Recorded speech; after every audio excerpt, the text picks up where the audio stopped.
is suing her ex-boyfriend, Michael Dorland, for breaking the door handle of her car, breaking her cell phone, and an assault. Ms. Hayes, according to the complaint that I've read, Mr. Dorland was your boyfriend for a period of time, and it is your claim that during the course of an argument, you were in your car, he damaged your car. Subsequently, I believe, he destroyed a cell phone that you had purchased, and he stepped on your hand, causing your hand to be injured. You want him to compensate you for those things. Mr. Dorland says none of that is true. You almost killed him in your car. He was trying to get out of your car. That you destroyed your own phone, and you also hurt your own hand. What happened first? What happened first was my car. Why don't you tell me about it? On September 10th, Mr. Dorland and I were driving, and we were staying at a bed and breakfast. We had been in an argument. We got in my car. We're driving away. Driving where? Towards Manitou Springs. I stopped at a convenience store, and he was getting ready to get out, and he went to open the door, and he yanked the door open. But he yanked so hard that he broke the door handle. Go ahead. What happened next? And when he got upset because he broke it, he looked at me, he said, "I'm sorry I did that. I did not mean to yank it that hard." I said, "Get out of my car." He started to roll down the window, and when he rolled down the window, he jumped out of the car and proceeded to break the rearview mirror on the right-hand side. Okay. What happened next? Then I was pretty upset, so I just looked at him, and I put it in reverse, and I went back into Manitou Springs. Where was he when you put it in Standing at reverse? 7-Eleven. How did he get out of the car? He went out the window. Okay, so you want him to pay for the broken handle and the broken mirror. Yes. All right, Mr. Dorland, let's do one thing at a time so we can keep this organized. Sure. Let's go. I was trying to get out of the car because she was going to take me down to her friend's house, and I didn't know if they were going to jump me, beat me, or whatever. Why would they do that? She hangs around with some pretty low people. At that time, she was still hanging around with drug dealers and people that were borrowing her car and doing more damage to her car than what anybody else was doing. You mean anybody she'd else? lose her car. You mean anybody else? You mean you? No. All right, why don't you tell me your version of what happened on September 10th? We went down, we got to bed and breakfast, and then we were going down to Manitou, like she said. She started a fight, so I started walking back. Then I got in the car, we went to 7-Eleven, and lo and behold, we get ready to pull out of 7-Eleven. She goes, "Well, we're not going back to the bed and breakfast. I'm going back to see my friends. You're going with me." "No, I'm not." So I quickly grabbed the door, and I pulled it open to get it up, to open it, and it snapped. It's just a little piece of plastic. So I crawled out the window. She was in reverse moving the car when I was trying to get out the window.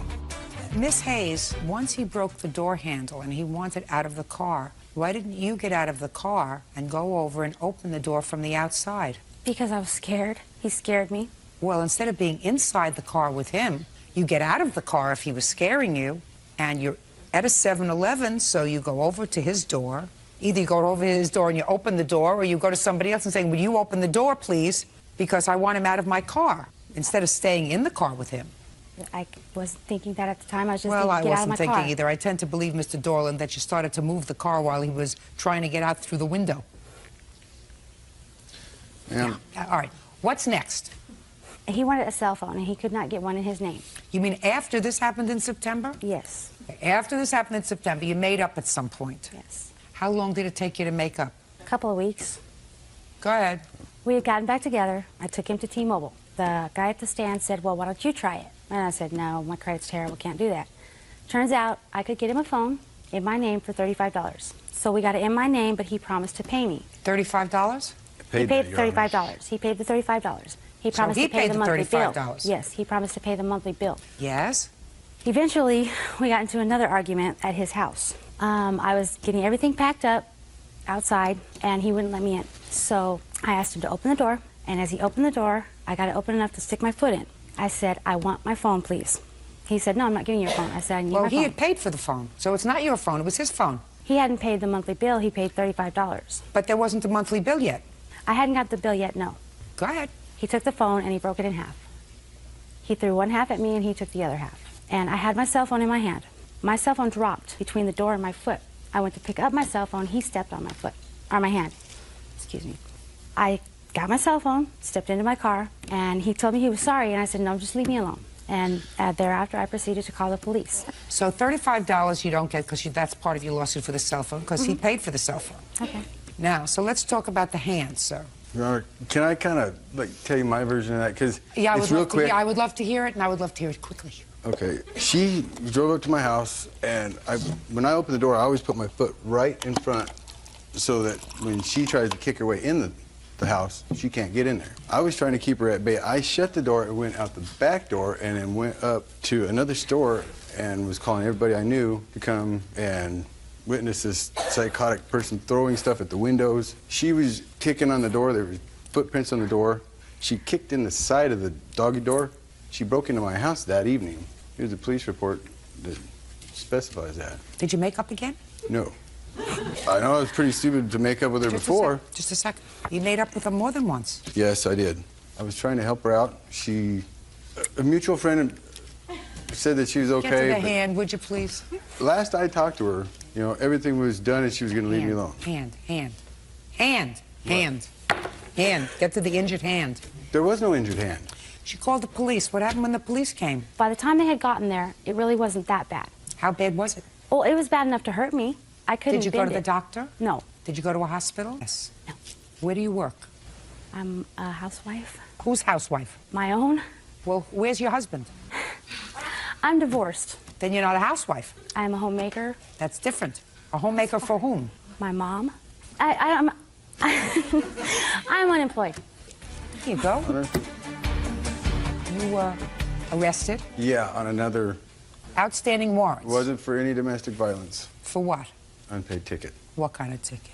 On a DUI I had back in, 2000. That's not an antique, by the way, 2000. No, but honestly, I should have had that paid, and I didn't, and I paid the price. What for do it. you do for a living, Mr. Dorland? I'm a pipe fitter. You work full-time? Not anymore. I'm starting to. I was trying to start a business. Anytime I got anywhere close, she'd throw the kibosh in it. People didn't want me to work with them because she was calling them and going to the job sites. Mr. Dorland, who picked her? I did. I was trying to. Not once, Mr. Dorland. Twice that I know of, and we only know each other about 7 minutes. Yeah, that's not How so long good. was this relationship that you had? In all total, maybe about 3 months. I met her at a bar. A friend of mine said she was all right, and obviously I can't trust his word now. Mr. Dorland is not Prince Charming. He's not your Prince Charming. Why don't you work? For 5 years, I haven't been able to work because I've taken care of my children. How old are your children? They are 10, 8, and 5. But they don't live with you. Not now, they don't. Now I am looking for work. Who do your children live with? Their fathers. Miss Hayes, I wish you good luck looking for a job. You and Mr. Dorland are no longer an item. Good. That makes me feel terrific. Me too, me too. The best Me too. news I've heard all day. Your case is dismissed. Goodbye, good luck.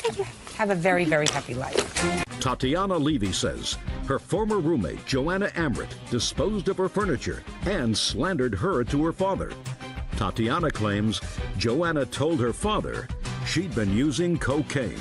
Miss Levy, you and the defendant were friendly, and there came a point when you and 2 of your 4 children moved in with Miss Amrit. According to you, there was a disagreement.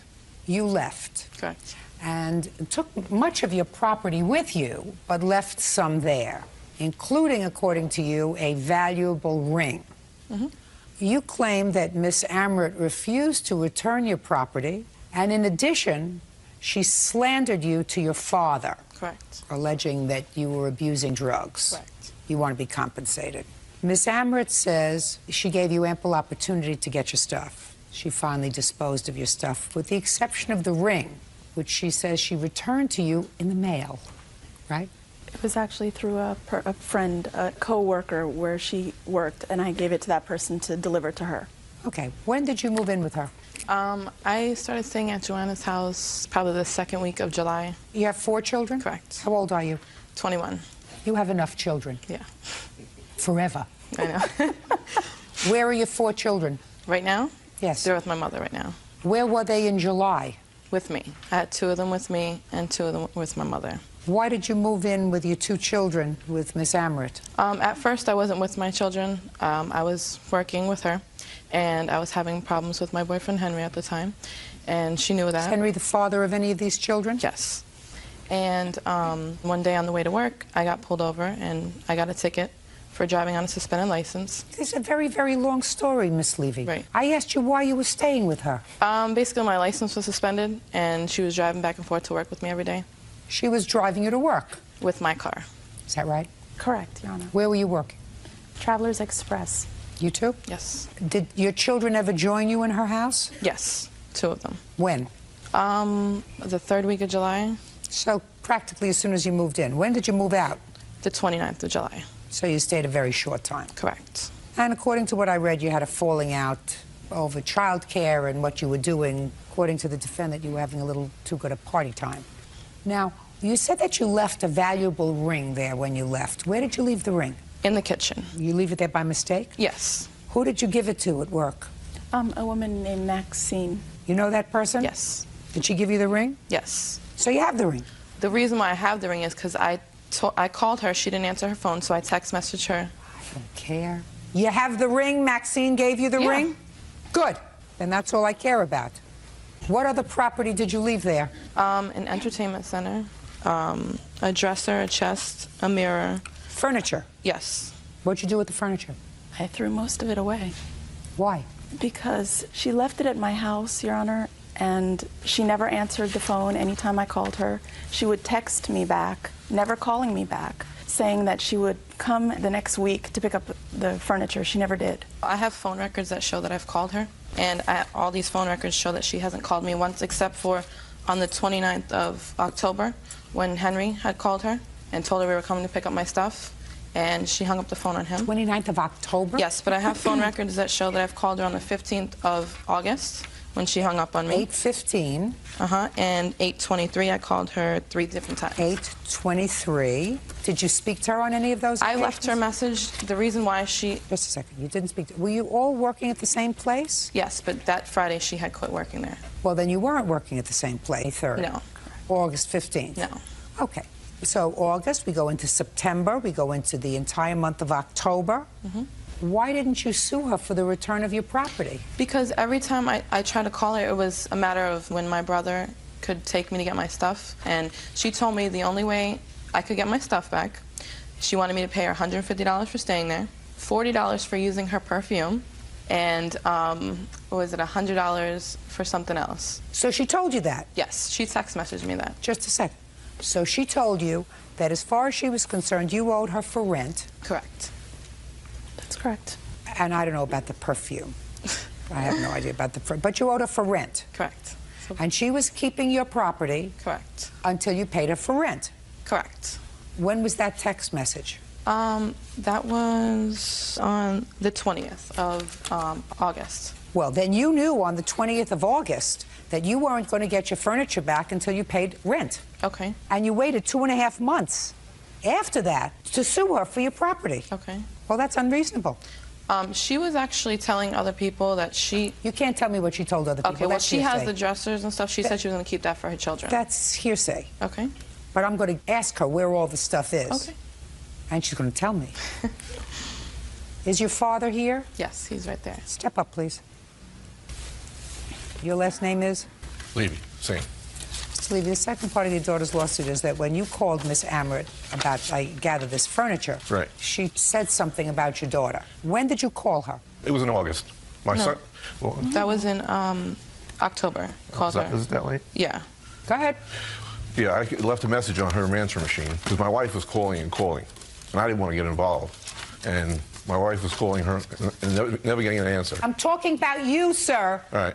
What happened was she called me back after I left a message on her answer machine. Once she called me back, I said, "Where's the furniture?" She said, "I don't have it anymore. I gave it away." Well, that's not true. Miss Amrit didn't do that. You didn't give away all the furniture. You didn't dispose of all... Miss Amrit, look at me. You didn't dispose of all the furniture. Some of the furniture you still have. Is this your child? Yes. You don't want to lie in front of your child, do you? No. You still have some of the furniture. No, Your Honor. I don't believe you. I don't believe you. And that's a very bad thing to fib in front of your daughter. I don't believe people just give away stuff. You may have sold it. Oh, well, correct, Your Honor. Some What? of it, yes, Your Honor. Oh, well, that's a different story than threw it away. Sold it is a different story. Who did you sell it to? A gentleman that I know. Whose name is? His name is Lemuel, Usually people have two names. is his last name. And how much did you sell the furniture for? $200, Your Honor. Did he purchase all the furniture? No, not all of it. What did he purchase? He purchased a black entertainment center. What else? That was it. What about the two chests? The 2 chests. The 2 chests. So I ask the questions, you answer me, Miss Amrit. Sorry. Where are the 2 chests? They're no longer at my house, Your Honor. Miss I Amrit, threw don't them play with away. me. Where are they? I threw them away, Your Honor. I had a truck come and take them away. I don't think I believe you. See, you lie once, you get caught in a fib once. Okay, I'd like you to tell me what she said to you about your daughter's behavior. Right. Your daughter is also suing for slander. What happened was, after she told me about the furniture, she said, I had to get your daughter out of the house because she was using cocaine in the house in front of my kids. And I know that doesn't happen because, you know, I'm back and forth with my daughter. I'm raising 2 of the kids. And during the summer, I had all 4 most of the time. And I see her all week. You think she listens to you? My daughter? No, I know that. She don't always listen. I have a drug But test. I could tell if Voluntary she's drug high on drugs, especially cocaine or something. And she took a voluntary drug Yeah, I test. took a voluntary drug test. Did you take a hair follicle test? No, this is just No, an listen to me. observed. Shh, no. listen to me. Was Did you it? take a hair follicle test? You took a urine test? Correct. Listen, Miss Levy, I've been in the business a long time. You want to do a hair follicle test? That's fine. Fine. Do a hair follicle test. That part of your lawsuit that has to do with slander and drugs, I'll hold in abeyance. Okay, it's fine. Okay? That'll tell you within the last year whether you've used any drugs and what kind of drugs you've used. Okay, that's fine. Yeah.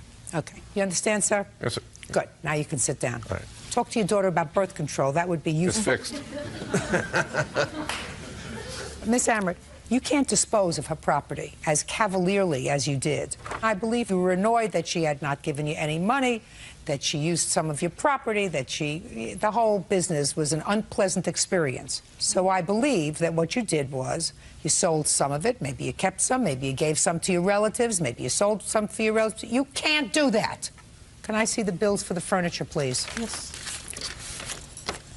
That, I'm gonna have this. And the couch and the high chair I have pictures of. I don't have a receipt for that. What'd you do with the sofa? I threw it away. It was awful. Carson's Furniture and Bedding, is this all the stuff that you bought? The ones that are checked on the side, the Oh. dresser, the mirror, the entertainment A center. dresser, mirror, and a 4-door chest, is that right? Yes, and the entertainment center. All this property was purchased, the delivery date was February 2005. So what you're telling me is you gave away a mirror that was new, a 4-door chest that was new, and you sold an entertainment center. Is that what you're telling me? That is correct, Your Honor. Now, did you have any sort of an agreement with her to pay rent? No. Tell me about the agreement that you say you had for rent. Your Honor, I'm a single mother. I explained to Miss Levy that I could not afford to support anyone else in my home, so she would have to pay something to me for rent. We agreed upon $150 a week for everything, Your Honor. You mean food? Who would shop? Correct. Excuse me, I bought $200 worth of groceries a week before I left. So the groceries were paid for. Okay. Ms. Amber, you owe her $606. You can't dispose of her property. You can't sell her property. I believe that her family tried to contact you. I believe that you didn't want to be contacted. That's not... Unless you have a bill to show me of the truck that you hired to come and dispose of her property, other than the entertainment center, which you acknowledged that you told, I don't believe that you hired a truck to come and take the property out of your garage. Do you understand? And I wouldn't fib in front of my child. It's not a good thing. That's all. Step out. Tatiana Levy says her former roommate, Joanna Amrit, disposed of her furniture and slandered her to her father. Tatiana claims Joanna told her father she'd been using cocaine. Miss Levy, you and the defendant were friendly, and there came a point when you and 2 of your 4 children moved in with Miss Amrit. According to you, there was a disagreement. You left. Correct. And took much of your property with you, but left some there, including, according to you, a valuable ring. You claim that Miss Amrit refused to return your property, and in addition, she slandered you to your father, Correct. alleging that you were abusing drugs. Correct. You want to be compensated. Miss Amrit says she gave you ample opportunity to get your stuff. She finally disposed of your stuff, with the exception of the ring, which she says she returned to you in the mail, right? It was actually through a friend, a co-worker where she worked, and I gave it to that person to deliver to her. Okay. When did you move in with her? I started staying at Joanna's house probably the second week of July. You have 4 children? Correct. How old are you? 21. You have enough children. Yeah, Forever. I know. Where are your 4 children? Right now? Yes. They're with my mother right now. Where were they in July? With me. I had 2 of them with me and 2 of them with my mother. Why did you move in with your 2 children with Miss Amrit? At first, I wasn't with my children. I was working with her, and I was having problems with my boyfriend Henry at the time, and she knew that. Is Henry the father of any of these children? Yes. And one day on the way to work, I got pulled over, and I got a ticket for driving on a suspended license. It's a very, very long story, Miss Levy. Right. I asked you why you were staying with her. Basically, my license was suspended, and she was driving back and forth to work with me every day She was driving you to work. with my car. Is that right? Correct, Your Honor. Where were you working? Travelers Express. You too? Yes. Did your children ever join you in her house? Yes, 2 of them. When? The 3rd week of July, So practically as soon as you moved in. When did you move out? the 29th of July. So you stayed a very short time. Correct. And according to what I read, you had a falling out over childcare and what you were doing. According to the defendant, you were having a little too good a party time. Now, you said that you left a valuable ring there when you left. Where did you leave the ring? In the kitchen. You leave it there by mistake? Yes. Who did you give it to at work? A woman named Maxine. You know that person? Yes. Did she give you the ring? Yes. So you have the ring.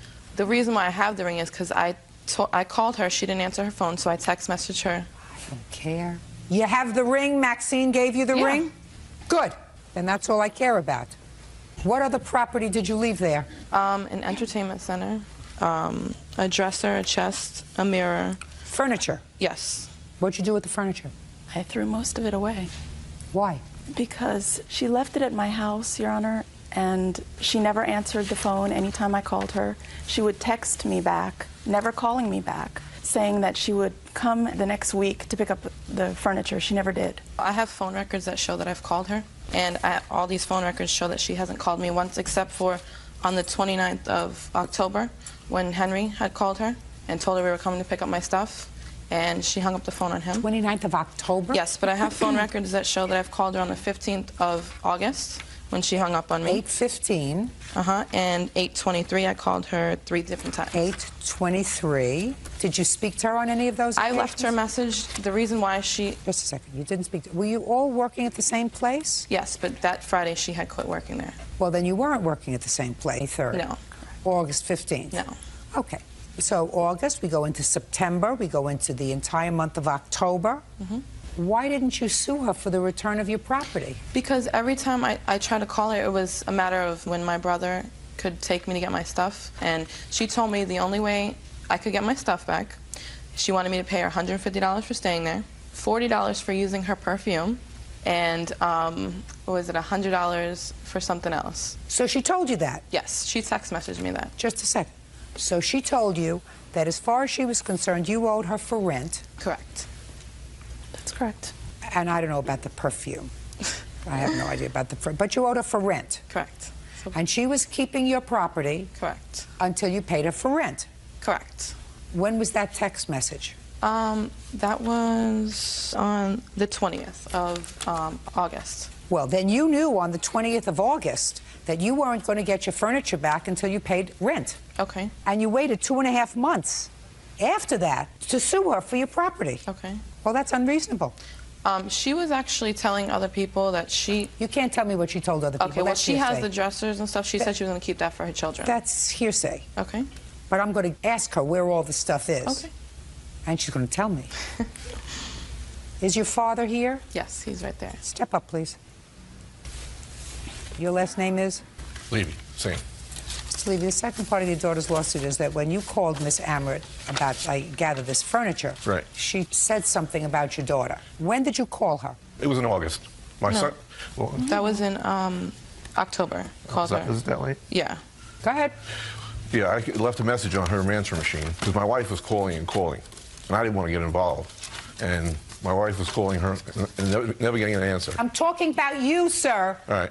What happened was she called me back after I left a message on her answer machine. Once she called me back, I said, "Where's the furniture?" She said, "I don't have it anymore. I gave it away." Well, that's not true. Miss Amrit didn't do that. You didn't give away all the furniture. You didn't dispose of all... Miss Amrit, look at me. You didn't dispose of all the furniture. Some of the furniture you still have. Is this your child? Yes. You don't want to lie in front of your child, do you? No. You still have some of the furniture. No, Your Honor. I don't believe you. I don't believe you. And that's a very bad thing to fib in front of your daughter. I don't believe people just give away stuff. You may have sold it. Oh, well, correct, Your Honor. Some What? of it, yes, Your Honor. Oh, well, that's a different story than threw it away. Sold it is a different story. Who did you sell it to? A gentleman that I know. Whose name is? His name is Lemuel, Usually people have two names. is his last name. And how much did you sell the furniture for? $200, Your Honor. Did he purchase all the furniture? No, not all of it. What did he purchase? He purchased a black entertainment center. What else? That was it. What about the two chests? The two chests. The two chests. So I ask the questions, you answer me, Miss Amrit. Sorry. Where are the two chests? They're no longer at my house, Your Honor. Miss I Amrit, threw don't them play with away. me. Where are they? I threw them away, Your Honor. I had a truck come and take them away. I don't think I believe you. See, you lie once, you get caught in a fib once. Okay, I'd like you to tell me what she said to you about your daughter's behavior. Right. Your daughter is also suing for slander. What happened was, after she told me about the furniture, she said, I had to get your daughter out of the house because she was using cocaine in the house in front of my kids. And I know that doesn't happen because, you know, I'm back and forth with my daughter. I'm raising two of the kids. And during the summer, I had all four most of the time. And I see her all week. You think she listens to you? My daughter? No, I know that. She don't always listen. I have a drug But test. I could tell if Voluntary she's drug test. high on drugs, especially cocaine or something. And she took a voluntary drug Yeah, I test. took a voluntary drug test. Did you take a hair follicle test? No, this is just No, an don't listen to me. observed. Shh, no. listen to me. Was Did you it? take a hair follicle test? You took a urine test? Correct. Listen, Miss Levy, I've been in the business a long time. You want to do a hair follicle test? That's fine. Fine. Do a hair follicle test. That part of your lawsuit that has to do with slander and drugs, I'll hold in abeyance. Okay, it's fine. Okay? That'll tell you within the last year whether you've used any drugs and what kind of drugs you've used. Okay, that's fine. Yeah. Okay. You understand, sir? Yes, sir. Good. Now you can sit down. All right. Talk to your daughter about birth control. That would be It's useful. fixed. Miss Amrit, you can't dispose of her property as cavalierly as you did. I believe you were annoyed that she had not given you any money, that she used some of your property, that the whole business was an unpleasant experience. So I believe that what you did was you sold some of it, maybe you kept some, maybe you gave some to your relatives, maybe you sold some for your relatives. You can't do that. Can I see the bills for the furniture, please? Yes. That, I'm gonna have this. And the couch and the high chair I have pictures of. I don't have a receipt for that. What'd you do with the sofa? I threw it away. It was awful. Carson's Furniture and Bedding, is this all the stuff that you bought? The ones that are checked on the side, the Oh. dresser, the mirror, the entertainment A center. dresser, mirror, and a four-door chest, is that right? Yes, and the entertainment center. All this property was purchased, the delivery date was February 2005. So what you're telling me is you gave away a mirror that was new, a four-door chest that was new, and you sold an entertainment center. Is that what you're telling me? That is correct, Your Honor. Now, did you have any sort of an agreement with her to pay rent? No. Tell me about the agreement that you say you had for rent. Your Honor, I'm a single mother. I explained to Miss Levy that I could not afford to support anyone else in my home, so she would have to pay something to me for rent. We agreed upon $150 a week for everything, Your Honor. You mean food? Who would shop? Correct. Excuse me, I bought $200 worth of groceries a week before I left. So the groceries were paid for. Okay. Ms. Amber, you owe her $606. You can't dispose of her property. You can't sell her property. I believe that her family tried to contact you. I believe that you didn't want to be contacted. That's not... Unless you have a bill to show me of the truck that you hired to come and dispose of her property, other than the entertainment center, which you acknowledged that you told, I don't believe that you hired a truck to come and take the property out of your garage. Do you understand? And I wouldn't fib in front of my child. It's not a good thing. That's all. Step out. 23-year-old Jessica Whetstone is suing her former friend 27-year-old Ryan Volstead for a loan to buy car speakers and gas money. Bird, we've been involved in the justice system for a very long time, and you know, it's never too late to learn new things. The law is always changing. Today you're going to hear about a new defense, something that I had never heard of, but Mr. Volstead is going to tell us about his new defense to a debt. He and Miss Whetstone met online. They dated once. They became friends, according to her. And shortly thereafter, Mr. Volstead borrowed some money. Two separate occasions, the beginning of July of 2005. The first was a small loan of $40 he needed. Gas money. Gas money. And then the next day, which would have been, according to you, July 8th, he needed some more money for what? To pay for his Bronco to keep it from getting repoed. Repossessed. Repossessed. And how much did he need the next day? He needed $350 for the speakers. So I told him that I would buy the speakers, hold them for him until he got the money, and then when he got the money, I would give him back the speakers. So how much money did you give him? At that time, for the speakers was $350. Did you ever get the speakers? No. So he didn't give you the speakers and you gave him the money? Right.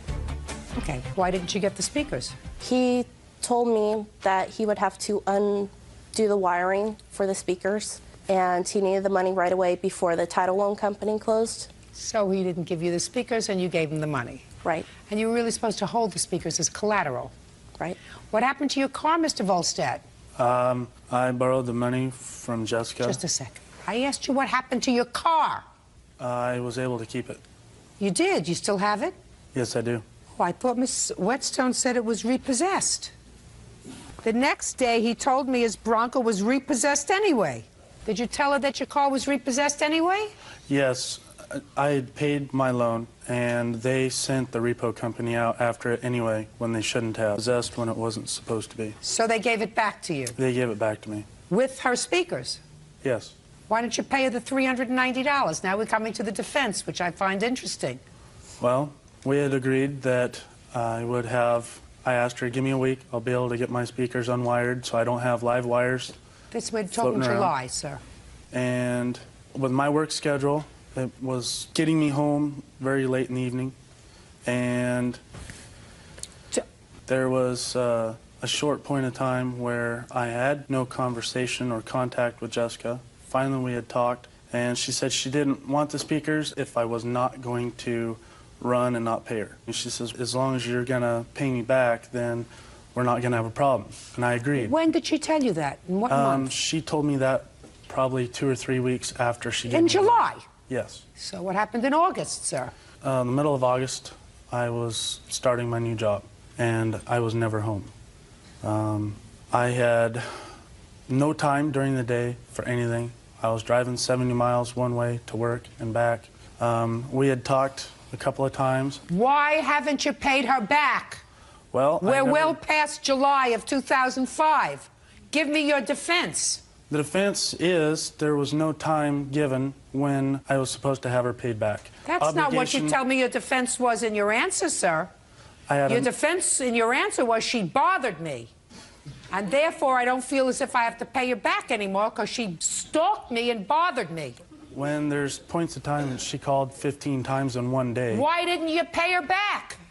I didn't have it at the time. You just told me you were working and driving 70 miles to and from work. You were so busy working, you couldn't even call her. I had another prior engagement that I had to take care of and that she was aware of. What kind of other prior engagement? I was trying to get another vehicle back in my possession that I had a time frame for.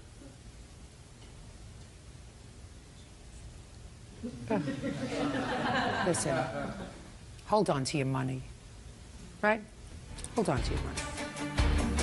Mr. Volstead, you have a counterclaim. Your counterclaim, I'm going to give you exactly 30 seconds to tell me about what your counterclaim is, unless you want to say, Judge, I don't want to go forward with this harassment counterclaim. Upon a week after... So you want 30 seconds? Yes, then you please. better talk faster. After she told me there was a certain date she wanted the money or she was going to take me to court, I told her I didn't have it right then to give me another 2 weeks. She said, if you don't have it by this date, don't come by my house, don't send any correspondence to my house, talk to my family or friends, or I'll nail you for harassment. At that point in time, I figured, okay, well, if that's what it's going to cost for the friendship, be it. What's your lawsuit about? Within a week after that conversation, I had 4 tires on my vehicle with all the air out of them. I had to have the tire company come out and blow So the what? air. What does that have to do with her? I figured that was one of her Who last cares what marks you for figured? revenge. Who cares what you figured? Do you have any proof of that? No, I do not. So what are you bothering me for? This is a court. What else? I got fed up with her trying to harass me every single day, calling me a liar, almost getting me evicted out of my apartment after I already made amends with my landlord, with my neighbors telling me that I have someone beating on my door late at night until they woke up.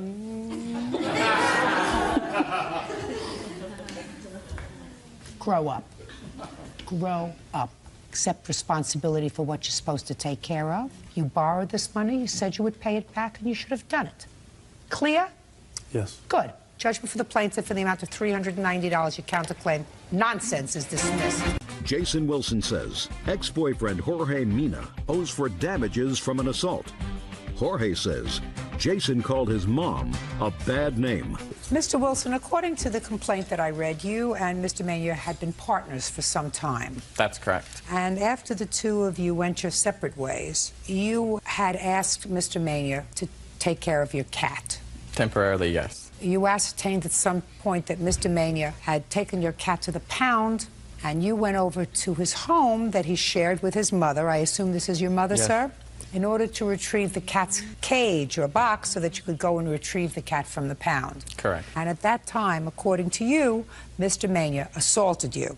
You have medical bills, you have lost wages, and you want to be compensated for the assault.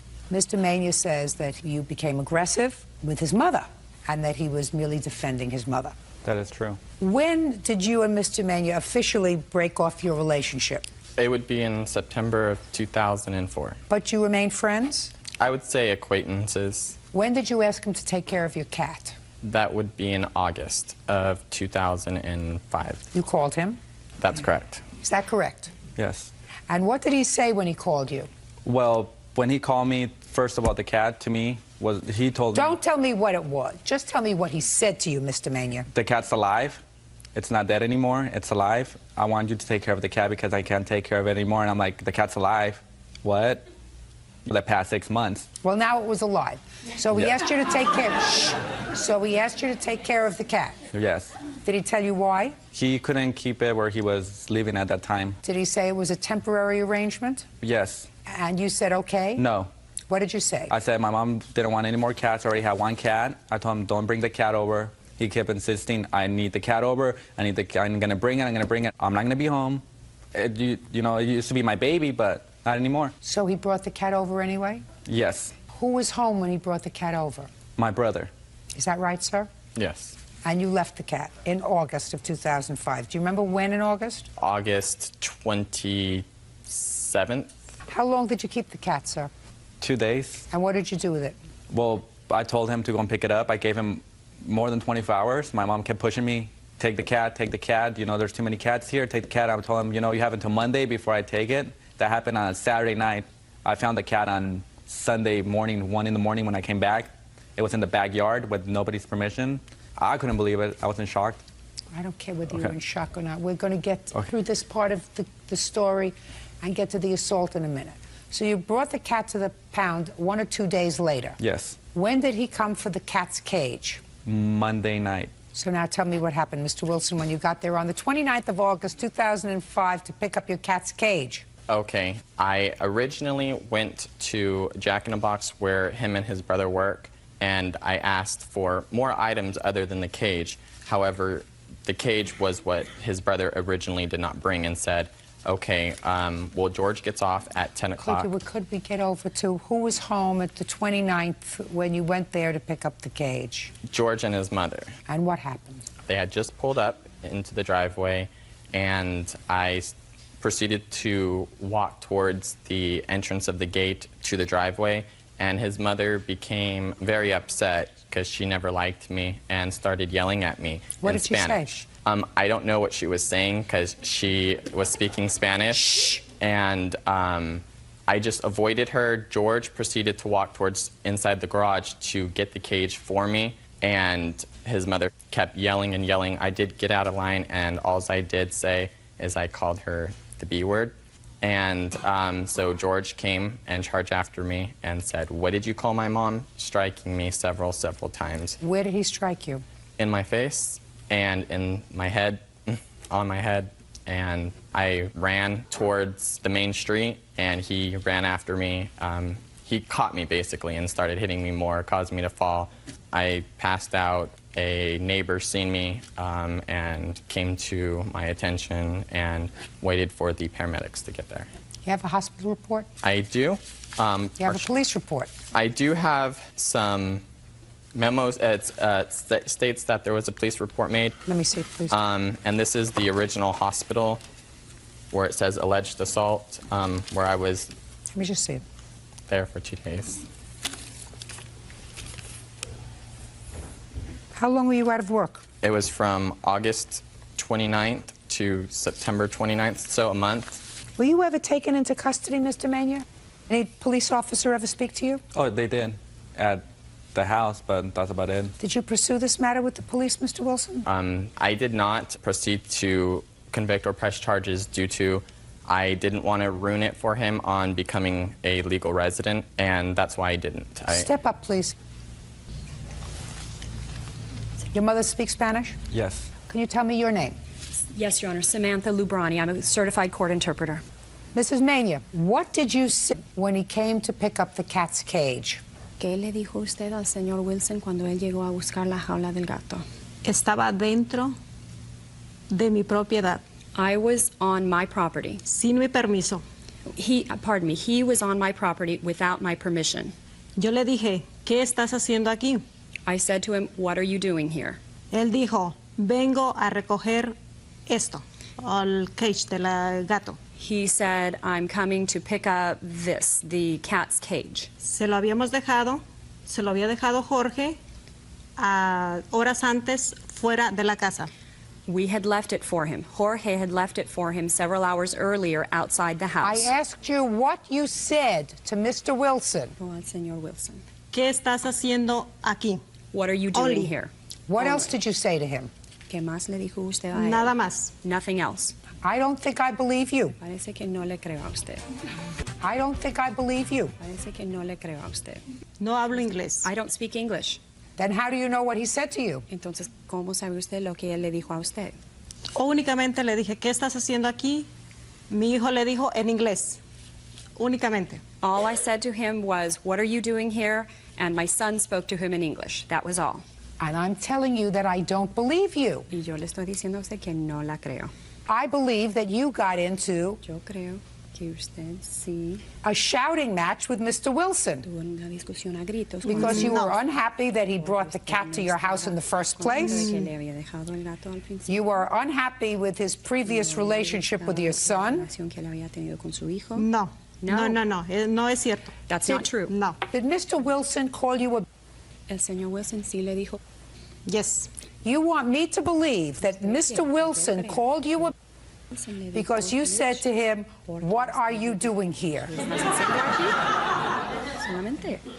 Eso tendría que That just to answer my question. You want me to believe Usted quiere que that yo Mr. crea Wilson called you a name, le dijo esa palabra.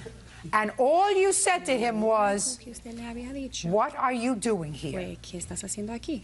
Estaba dentro de mi propiedad. I was on my property. That's not what I asked Eso you. no fue lo que le pregunté. She's speaking Spanish. You do understand Spanish, don't you? ¿Sí entiende el español? Yes. She speaks in the same dialect that you ¿El do? mismo dialecto que usted? Diciendo, yes, Then yes. answer my question. Entonces contésteme la pregunta. You want me to Usted believe quiere que yo that crea Mr. que Wilson el señor Wilson called you a le name, llamó a usted and esa palabra, all you esa said to him palabra, was, cuando lo único que usted "What había are you dicho doing fue, here?" ¿Qué estás haciendo aquí? Es lo cierto.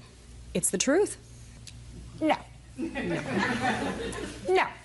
Now let's hear from your son. You got where I'm going, Mr. Mania? ¿Entiende lo que estoy diciendo? Yes. Sí. I want you to understand this, Mr. Mania. When somebody lies to me once, I tend to find suspect everything else that they say to me. I understand that. So now I'm going to ask you this question. Okay. Did your mother just tell me the truth? Yes, she did. Then you and I are going to have a problem, Mr. Mania, with the remainder of your testimony, sir, because I don't believe your mother and I don't believe you. Did your mother like Mr. Wilson? Did she like Mr. Wilson? At that point, Yes. probably not. Did she like the fact that he brought over the cat to your house without permission? No. Did she give you a hard time about the cat being in your house? Yes, she did. That's what you just told me. Yeah. So then you want me to believe that when he came there, and according to your mother, he came to my property without permission. He wasn't without permission. Listen, that's what she told me. Yeah, but he wasn't. Just a second. Okay. That's what she told me. Okay. That all she said to him was, "What are you doing here?" That's what you want me to believe, Mr. Mania? That's what she said, and that's when he got into it and say, "Shut your mouth, that," you know. And she was like, "What are you doing here? What are you doing?" And he said in Spanish. No. I don't hear, "What are you doing here? What are you doing here?" That's two, "What are you doing here?" Do you understand where I'm going, Mr. Mania? Yes. Your mother was screaming at him. Yeah, she was. And he called her a bad name, and he should not have. No question about it. It was disrespectful. You understand that? I do. Doesn't give you the right to hit him. I understand that, Your Honor. And you hit him because he called your mother a name. That and because he was there at the house without permission. You just told me a moment ago he wasn't there without permission. You just said that to me, which means he had somebody's permission, because your mother just said to me that my son left the cage out for him. That was hours before. Hours before. What difference does it make? You said, "Come and pick up the cage. I'm going to leave it out for you." So he had permission.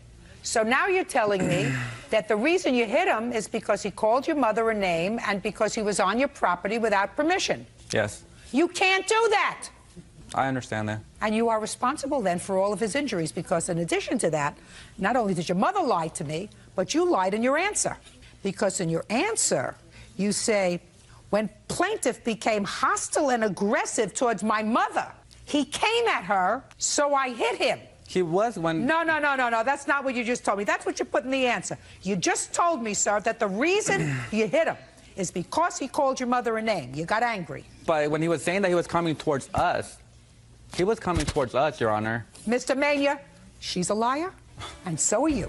You either lied to me just now when you say that the reason you hit him is because he called your mother a name, or you lied in your answer. Because here you would have said to me, "I became frightened because he became very aggressive. He came towards me in a stance towards my mother, in a stance that I thought that this guy, who you outweighed probably by 25 pounds, was going to hurt me or my mother. So in self-defense, I hit him." That's not what happened, Mr. Mania. What happened because he called your mama a name, and you hit him. And you got so angry that you chased him down the street, and you hit him again. And you're going to pay for his injuries, and you're going to pay for his lost wages, and you're going to pay for his pain and suffering, because you have absolutely no right to do that. Sticks and stones break your bones. Names will never hurt me. Judgment for the plaintiff in the amount of $2,000. That's all. Parties are excused. You may step out. Annie Linares is suing her former friend, Jamil Rivera, for the remaining payments on a 2005 Nissan Altima. Ms. Linares, you purchased a car. Shortly after you purchased the car, you realized you couldn't afford the car. Something happened with your job, I don't know.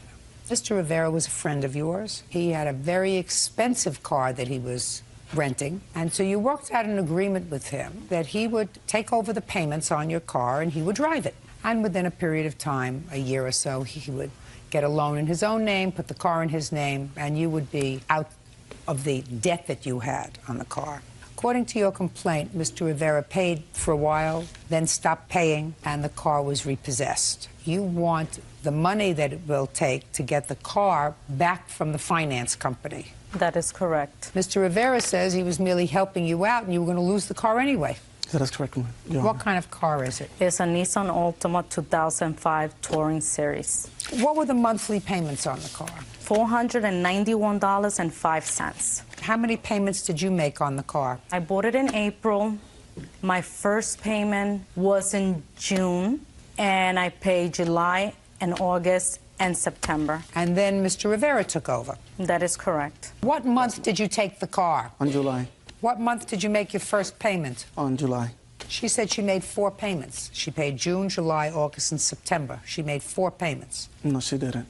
You have proof that you made 4 payments? I made payments with my check for the car. The time he took the car was in September, and I recall it very well, Jamil, because my daughter's birthday was September 22nd. Listen to me. Don't talk to him.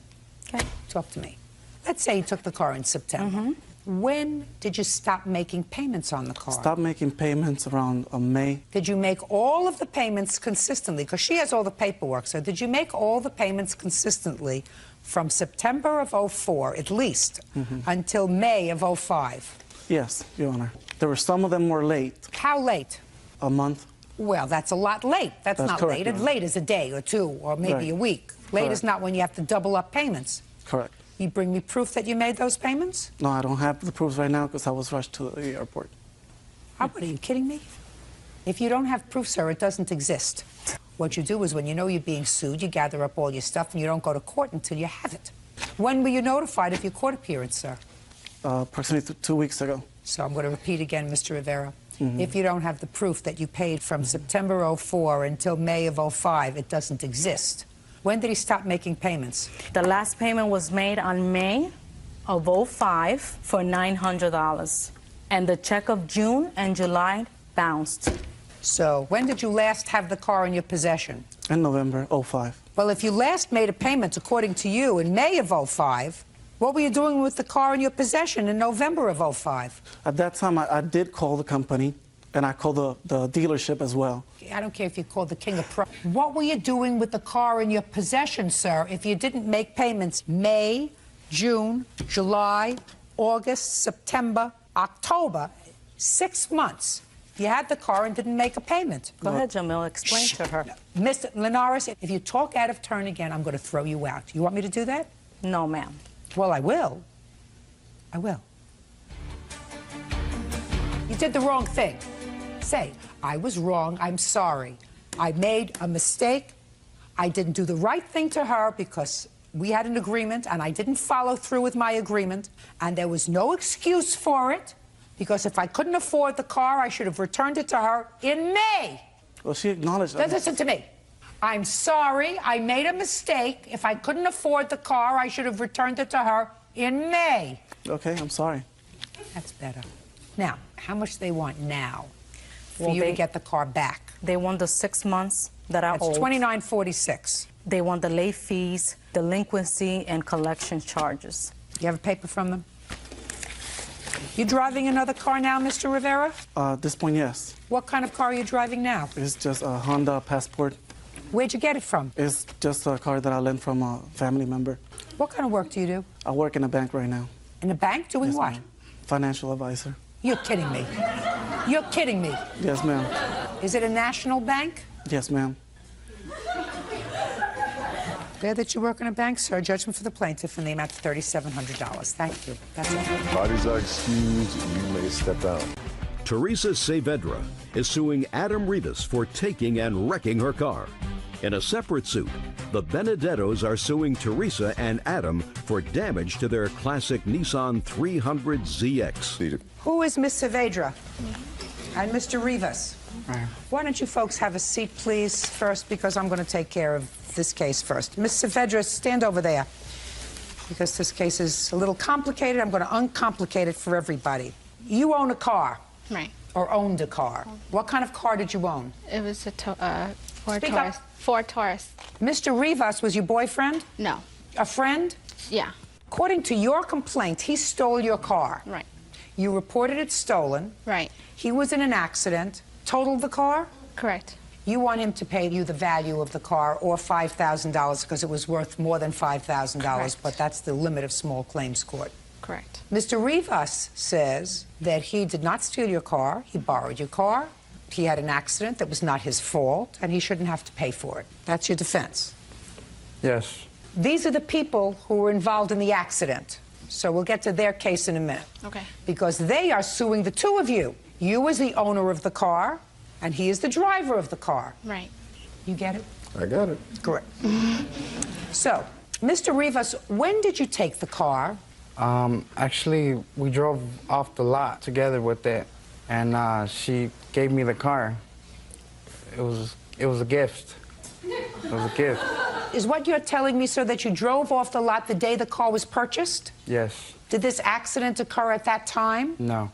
How much time passed before the accident happened? I would say about 3 weeks. Who purchased the car? She did. And in whose name was the car? Under her name. Who paid for the car? She did. And she gave you the car as a gift? Well, actually, I gave the down payment, which was like $300 for it. Why was that, Mr. Rivas? Because we had an agreement that the car would be mine if, you know, if she took the car out. And all I would have to do is give the down payment or the deposit for the car. Ah, I get it. Mr. Rivas, why can't you have a car in your name? Because I don't have a license. Why else? That's it. Why don't you have a license, Mr. Rivas? It was revoked. When? I was like 17. How old are you now? 21. And when did you make this arrangement with Miss Saavedra? After 2 weeks I met her, we came to an agreement to go to drive time and take out a car. Now, why would she do that for you if you were just friends? I don't know, the kindness out of her heart, I guess. Shh. Now, if I were to call drive time, would they tell me that the two of you were in there together? Yes. When was the car purchased, Miss Saavedra? 5/17/04. From the time you drove the car, sir, May 17th, 2004, until the day of the accident, which was on what date? It had to be a couple weeks after that. I'm not too sure. When was the accident, folks? 5/7/04. So you mean the accident was 5/7/04, and you purchased the car 5/17/04, so somehow that doesn't work out, Ms. Saavedra. Not even in the twilight zone of this courtroom, purchased the car. 4/22/04. Ms. Saavedra, look at me. Was Mr. Rivas with you at drive time when you purchased the car? Yes, he was. All right. You see, none of this was in this paperwork. Do you think you're going to come here and throw some baloney to me that he stole the car? No. All right. From April 22nd, 2004 until May 7th, 2004, Mr. Rivas, did you have the car in your possession? Yes, I did. And you paid the $300 deposit? Yes, I did. Did you pay by check or cash? It was cash. Who did you give the cash to? To the car salesman. You have a copy of the contract? Yes. Does the contract say that there was a $300 deposit? Yes, right here. And does it say the $300 deposit was in cash? No, it does not. It was by check? It says the total cost of the purchase is on credit, including your down payment, which is $300. It does not say anywhere about being in cash. You didn't give him a check, though. No. So Mr. Rivas gave him cash. He never gave anybody money. Mr. Rivas drove the car out of the lot. No, he did not. Did you ever have the car in your possession from April 22nd until May 7th? Yes, I did. When? The day that I drove it off the lot, and about a couple of days after, and then I stopped, and then I met up with him, and then we... What do you mean you stopped? I just thought I wasn't able to go. I didn't go anywhere. So I was in my house. And then he called threatening me to kill me. So then I... Miss Saavedra, do you think that I believe anything of what you're telling me now? I believe him. I believe him that you went to this drive time, because you didn't tell me anything about that in the paper. What you said in your complaint was he stole your car, and you reported the car stolen. And that's not what happened, is it? It is. That's not really what happened, is it? No, it is what happened. I have a police report and everything that I had made. On what date? 5/14/04. On the 14th of May? Yes. That's a week after the accident. But he had took the car already. A week after the accident, you reported the car stolen? When did he take the car? Miss Saavedra, don't play around with me. When did he take the car? I don't know the exact date, ma'am, but I just know he had took the car. Well, why didn't you... Just a second. Why didn't you report it stolen the day he took the car? I was scared. I didn't know what to do. And I had called him on his cell phone telling him he was going to bring it back, and he said that he will bring it back. I don't believe you. I think you're full of baloney. I think you entered into a scam with him because you knew he had a suspended license, whether you liked him or not, whatever. I have no idea, nor do I care. But you went... You drove this car out, he took possession of the car, he drove the car, he had an accident, and now you're stuck with the payments. That's what happened. And then a week after the accident, you reported stolen to the police. Now.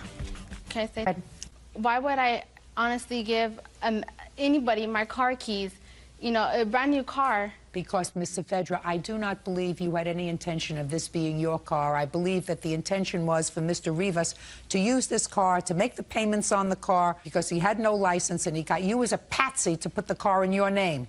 That's what I think happened. And then, when you realized that the car was in an accident and you were going to be in real trouble, a week later, you reported it stolen to the police. You didn't report it stolen a week before the accident. Let me see a copy of the police report.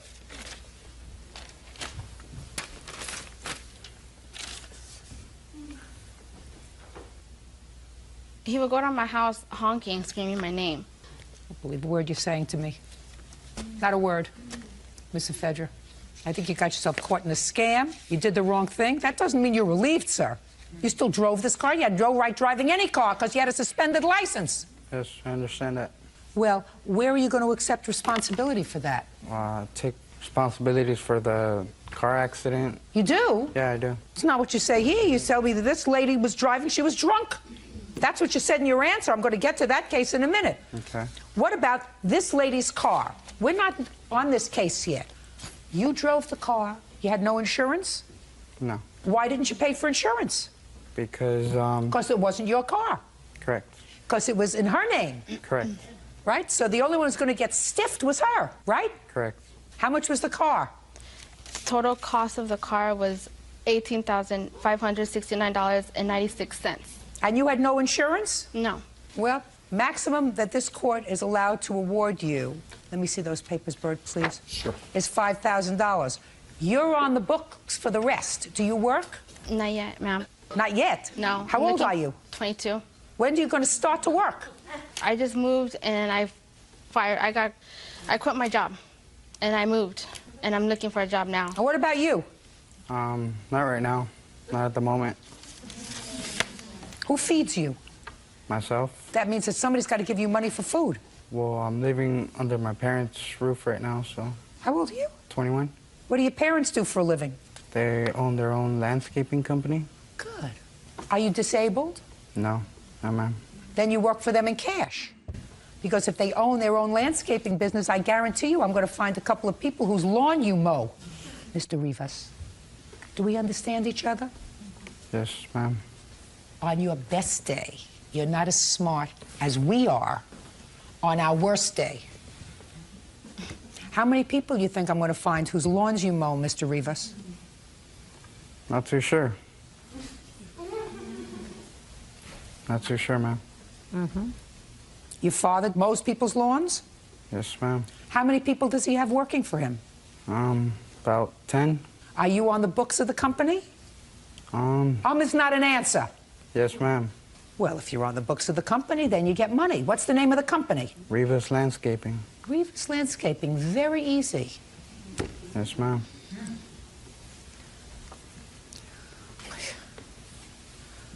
You owe her $5,000, sir.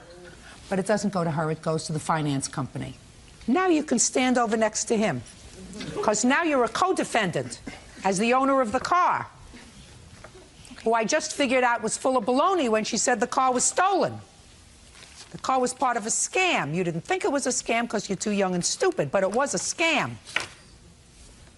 Now you may stand up. Mr. and Mrs. Benedetto? Yes, ma'am. On what day was the accident? The 7th of May. May? May 7th. No. You want to tell me what happened? I pulled out of the gas station. When I get gas, I usually toss my wallet in the car. Well, when I got in the car, I drove up the street, and I didn't see my wallet there, so I figured it had bounced. So I pulled over, and when I pulled over... where? I pulled over on the side of the street. Is it a street where you can't pull over? It's where cars are parked? Right, parking. So I pulled over and got out of the car, went around to see if the wallet had fallen off to the side, because if it hadn't and it had bounced off, then I needed to go back to the gas station.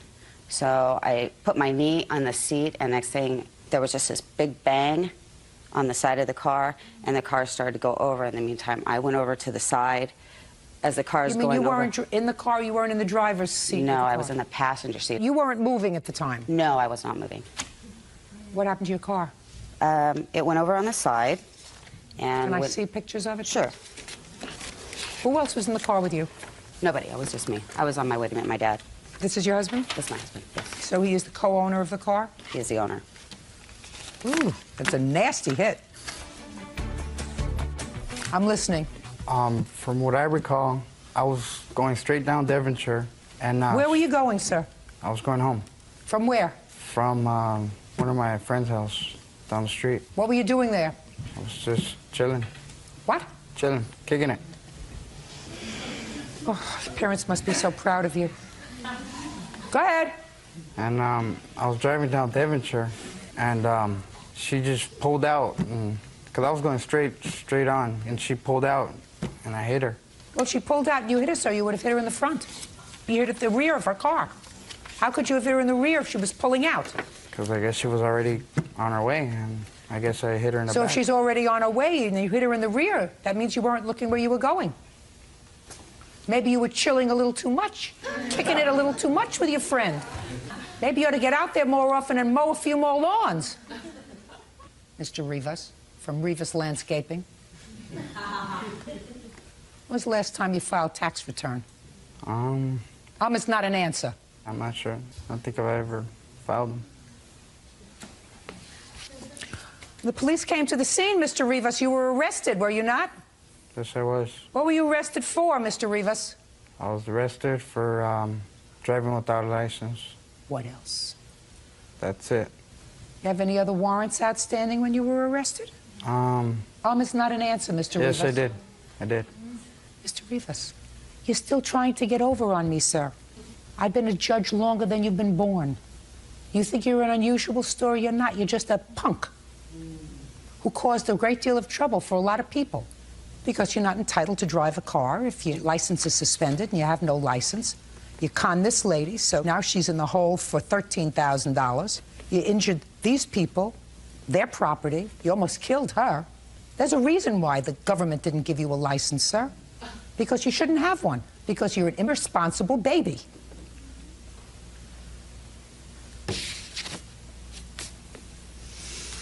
Oh.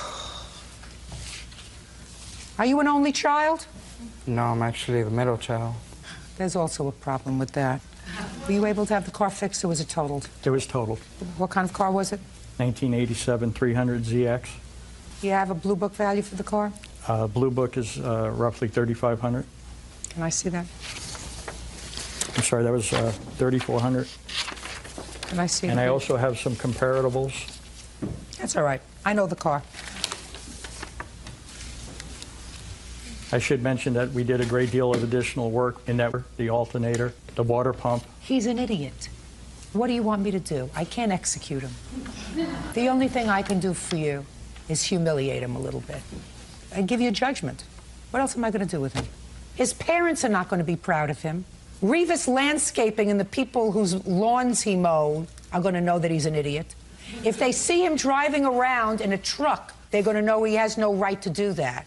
Anybody who lives in the neighborhood, when they see him driving a car, is going to call the police now and say there's somebody driving without a license, right? Do you understand? I understand. There was a reason he was late for court today, right? He was thinking, am I going to be dumb enough to go to court? What's going to happen to me? He had no clue how far it was going to go. Hopefully he didn't hit anybody else's car on the way over. Hopefully, sir. Hopefully. I'm not so sure. You got lost on your way coming here, Mr. Rivas? No, I didn't. How did you get here today? Is not an answer. I got a ride. You got a ride? Who drove you? There's a guard outside. Who drove you? I don't remember her name.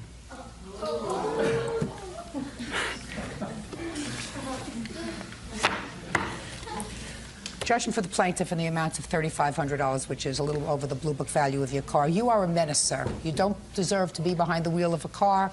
If anybody in your neighborhood, if anybody in the vicinity sees you behind the wheel of a car, I assume you do not have your driver's license? No. Is that right? Call the police, everyone.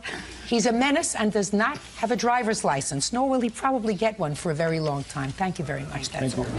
Linda Perez is accusing her ex-boyfriend, Joseph Delgado Jr., of damaging her car and breaking her finger. Miss Perez, how long were you and Mr. Delgado together? A little over 5 years. You have no children together? No children. Records indicate that this is not the first lawsuit that you filed against Mr. It is not. Delgado. When did you separate from him? We separated in November of '03. I filed a lawsuit against him when I could find him. He was on the run. Is that around the time that you allege he both damaged your car, which is the subject of this lawsuit, and assaulted you, broke your finger? It is. After that happened, he left. You did not live together anymore. That's correct. Now, this is one lawsuit. How many lawsuits have you filed, not about this charge, against Mr. Delgado in total? Because our records indicate you have had other cases against 4. him. For what? One's not resolved. Well, what is it about? A motorhome. I owned 3 houses, 4 cars, and a motorhome. And he took off with the motorhome. I gave him a car.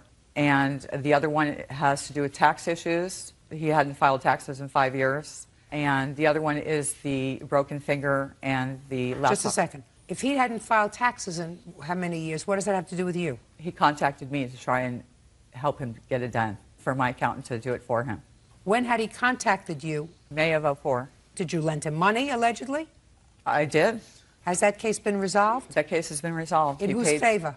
I dropped the lawsuit because he was crying and pleading to drop the lawsuit that he would make a payment. Perez, in May of 2004, did you lend him money or allow him to use your account? I did not loan him money, but he was using my accountant that I'm in good standing with to do his taxes and didn't have a checkbook to pay him with.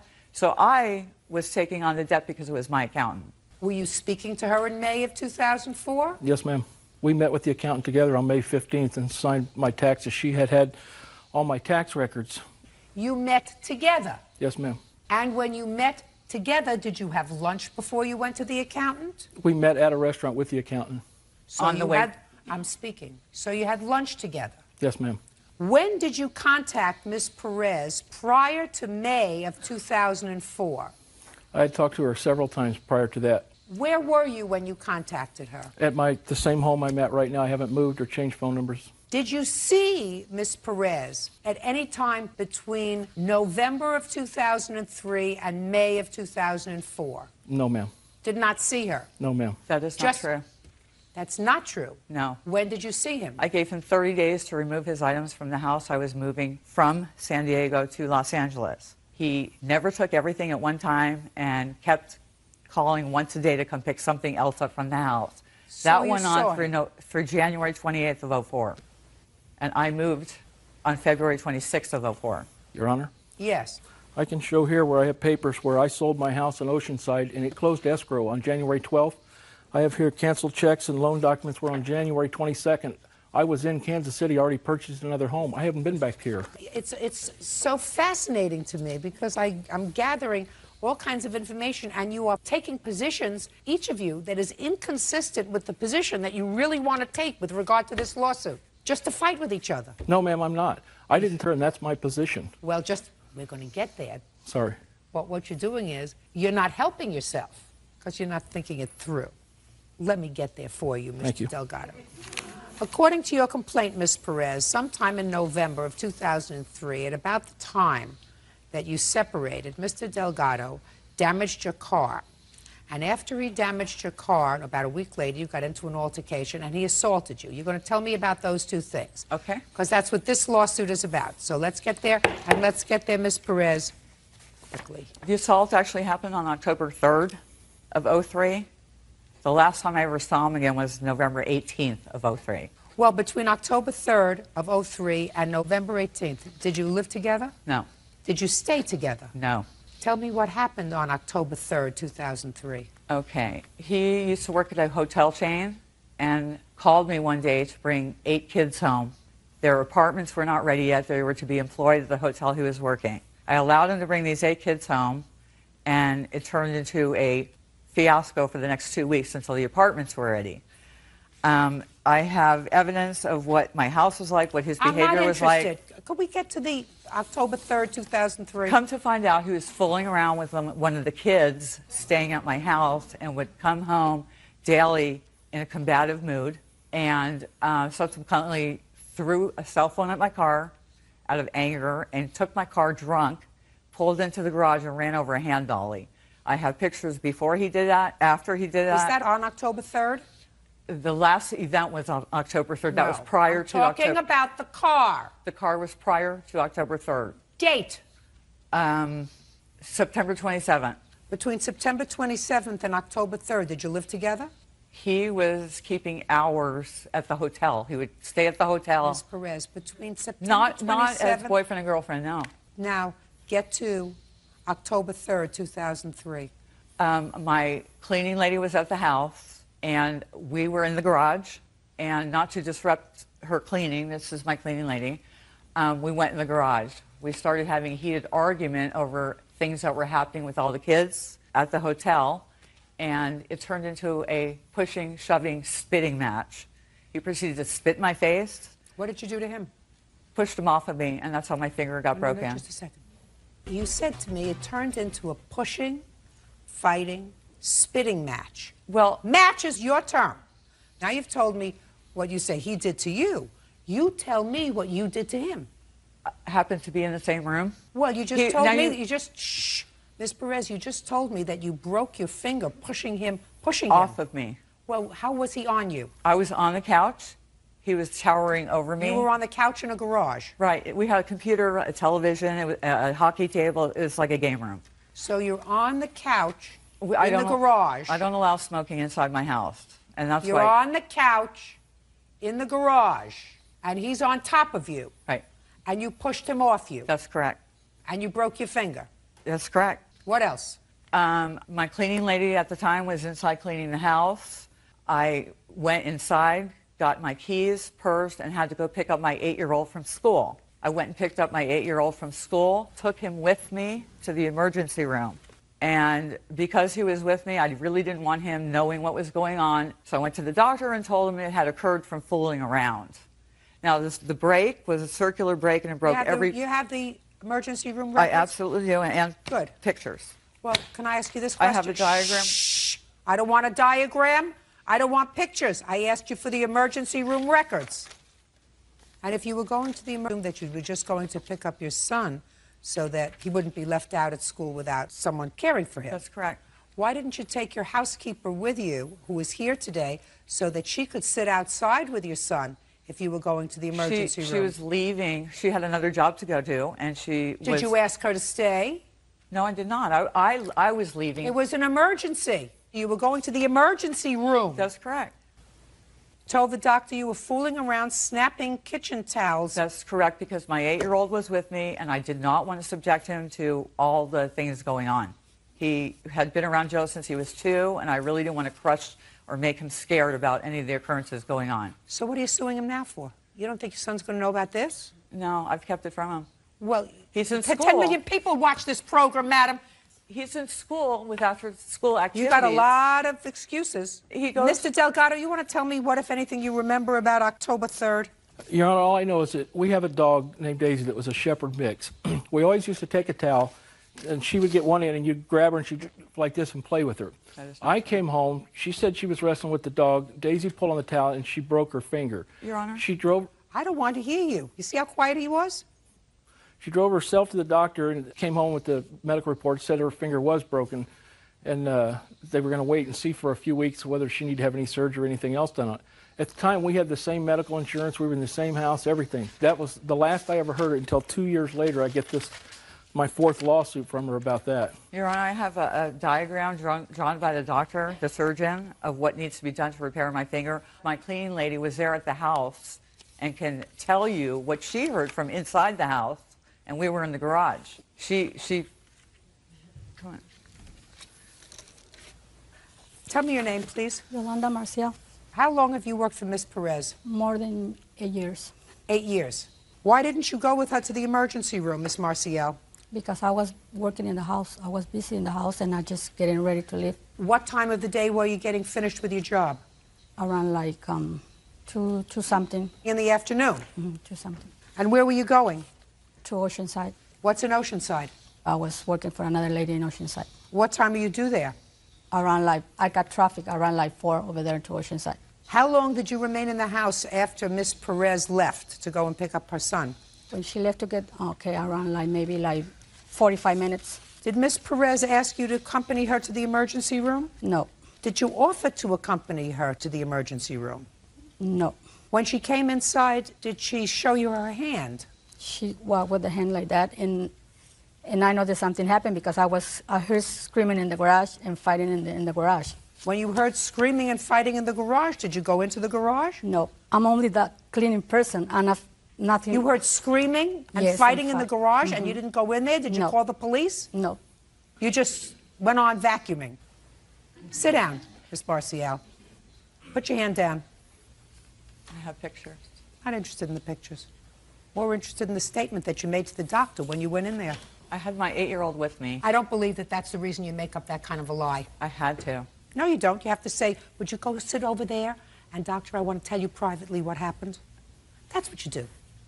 I mean, otherwise, the doctor believes what you're saying, correct? Correct. Correct. Because you give the doctor information, because based upon that information, it helps them treat whatever's wrong with you. I came up with that story to protect my child. No, that's Yeah. a lot of baloney. That's baloney. I'm older than you are. I've been to the emergency room, both with myself and my children. Over the course of the years, little things happen. And you can always say, go over and sit there with that nice nurse for a second because the doctor wants to see me. I tried to call 911, and he threw the phone and broke it. Listen to me very carefully. You were out of the house. You went to pick up your child. You say to her, do me a favor, leave now and call the police. I'm leaving now. I'm going to the police. You did nothing. You did absolutely nothing except go to the emergency room on the 3rd for whatever reason and tell the doctor that you hurt yourself fooling around with a towel. I was protecting my child. You so keep saying that, and I keep saying to you, I don't believe you. Now, there's a lawsuit that she filed against you that she won a judgment for $1,000. No, ma'am, she didn't win a judgment. She dropped the lawsuit. I paid the $1,000. Tell me about that $1,000, sir. After we'd split up, we hadn't talked for a while. I was behind on my taxes. Finally, I called Linda a couple times and talked to her, and we kind of were in an amicable position where I said, listen, I need to file my taxes. So she agreed that she would give me my tax paperwork and everything back. Why did you leave without your tax paperwork? I left just about everything I had there. Why? Because we're just not getting along, and that was enough. When did you leave? I don't remember the exact date, but I was out of there by the end of October. So there came a time that you called her and said to her what? That I wasn't coming back. Taxes. Oh, taxes. Well, I had asked for this before I left California, you know, and I was not. Fine. So she said she'd give you your paperwork. And finally, in about April of 2004, and then what she's telling the truth about the accountant, we used her accountant, I have the paperwork here, and I flew out here on May 15, 2004. We all three met. It was a respectable day. We didn't fight, nothing happened, we didn't argue. She brought the paperwork, she said. The accountant did the paperwork, and she did write the check for the $1,000, and I paid that back. And then I got back to Kansas City, where I live, and then on August 24th, I get from Blockbuster Video a bill from Canoga Park, 10 movies all rented in one day under my name. So I called out there and I said, listen. Can I see that, please? I said, I don't live in California, I haven't been in California. Your Honor, all of our kids have the same Blockbuster card. Well, yes, they do, and this is where it got real interesting, where Blockbuster knew who exactly rented them.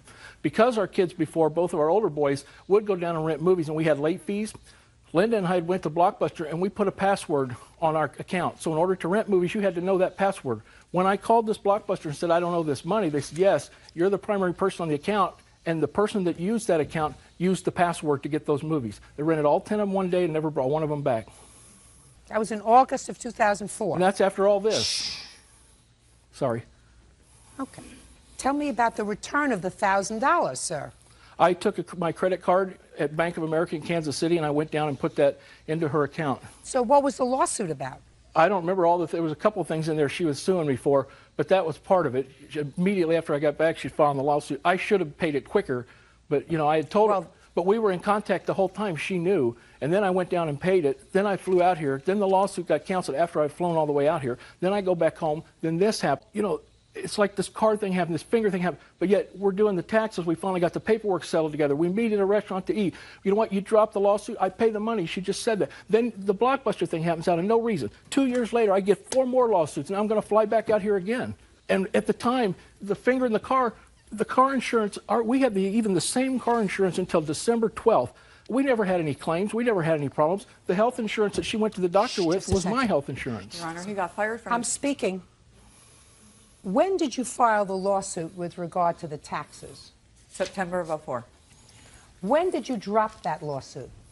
The end of September of '04. When did you file this lawsuit? October 27th, I believe. All right. Ms. Perez, I'm not going to totally annihilate you. I'm just going to do it very, very quickly because quite frankly, I have more important... I'm speaking! Your complaint says that the reason you didn't file this lawsuit sooner was because Joe went on the run and I was unable to locate him because he left the state. In September 2004, I was finally able to find him, and I immediately filed a small claims case against Joe for my car and assault damages. Once he was served, he contacted me, begged me to drop the case, and said he would start making payments. When I received his first payment of $1,000, I went and dismissed the case without prejudice. That is a lie. That's a lie. Because the case that you dismissed in September of 2004 had nothing to do with the car and the assault. It had to do with the taxes, that he paid you the $1,000, so you dismissed that case. That's what you just told me. It wasn't solely the taxes. And you told me that you filed this case September 27th, 2005. Get over it. Put a period. He doesn't want to have anything to do with you anymore. It was 5 years out of your life. Move on. Goodbye. Jason Massey claims next-door neighbor Sandra Moten damaged his SUV when she backed out of her driveway. Mr. Massey, you and the defendant share a common driveway. Is that correct? That's correct. And according to your complaint, on the 30th of October, you were watching out the window of your house, and you saw the defendant backing out of her driveway. Your car was parked there, and she hit your car with the mirror of her car. Is that right? That's correct. What time of the day was this? 4 in the afternoon. And you and the defendant have had difficulties in the past. Is that right? That's correct. How long have you lived in your house? I purchased my house in May of 2001. And how long have you lived there? 1989. What was the problem, Mr. Massey? When I purchased my house in May of 2001, the lady I purchased my house from warned me that they Don't tell me what they warned you. That's hearsay. Yes, ma'am. The problem, Your Honor, before my truck was hit, 5 weeks in a row, when I came home from work, my trash can was knocked over. I came home one day, I picked my trash can up. My neighbor, Mrs. Moten, came home and turned my trash can over again. I asked her why she turned my trash can over for the last 5 weeks. She said it was in her way. On Sunday, October the 28th, I had been outside in the front working on a home project. The defendant came home. We had a few words. What did you say to her, and what did she say to you? The defendant came home that day, and she said that I had some chairs on the fence. She asked me to move them. I went around back. I moved the chairs off the fence. When I came back, I was standing and looking out of the front door. My neighbor, Mrs. Moten, got in her car. She was backing out. She got close to my truck. She didn't hit it. She pulled forward. Well, that's the same day. You said that was on the 28th or the 30th? On the 30th. And Ms. Moten, you say you did not do that? Yes, that is correct. But Mr. Massey, you say you have a video that shows that she did. Yes, ma'am, I do. I'd like to see it.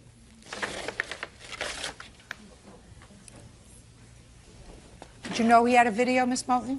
From the officer indicated he had a video that around about 9:30 when the officer came to my home. That is you getting into your car, is it not, Ms. Moten? Yes, it is.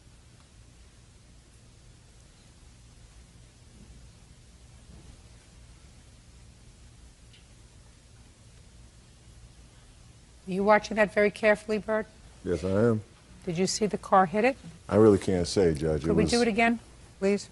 I can show you, Your Honor, right when the car hit. I would like you to do that, sir. Yes, ma'am.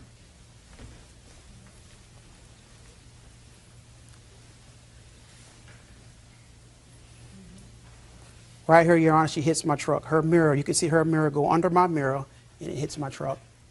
I have some pictures of the damage of her car. Can I see it, please? And the damage of my car. Can I see it, please? Yes, sir. This is an existing scratch on my truck. These are pictures of the damage that she done to my car. And this is where her mirror scraped my truck.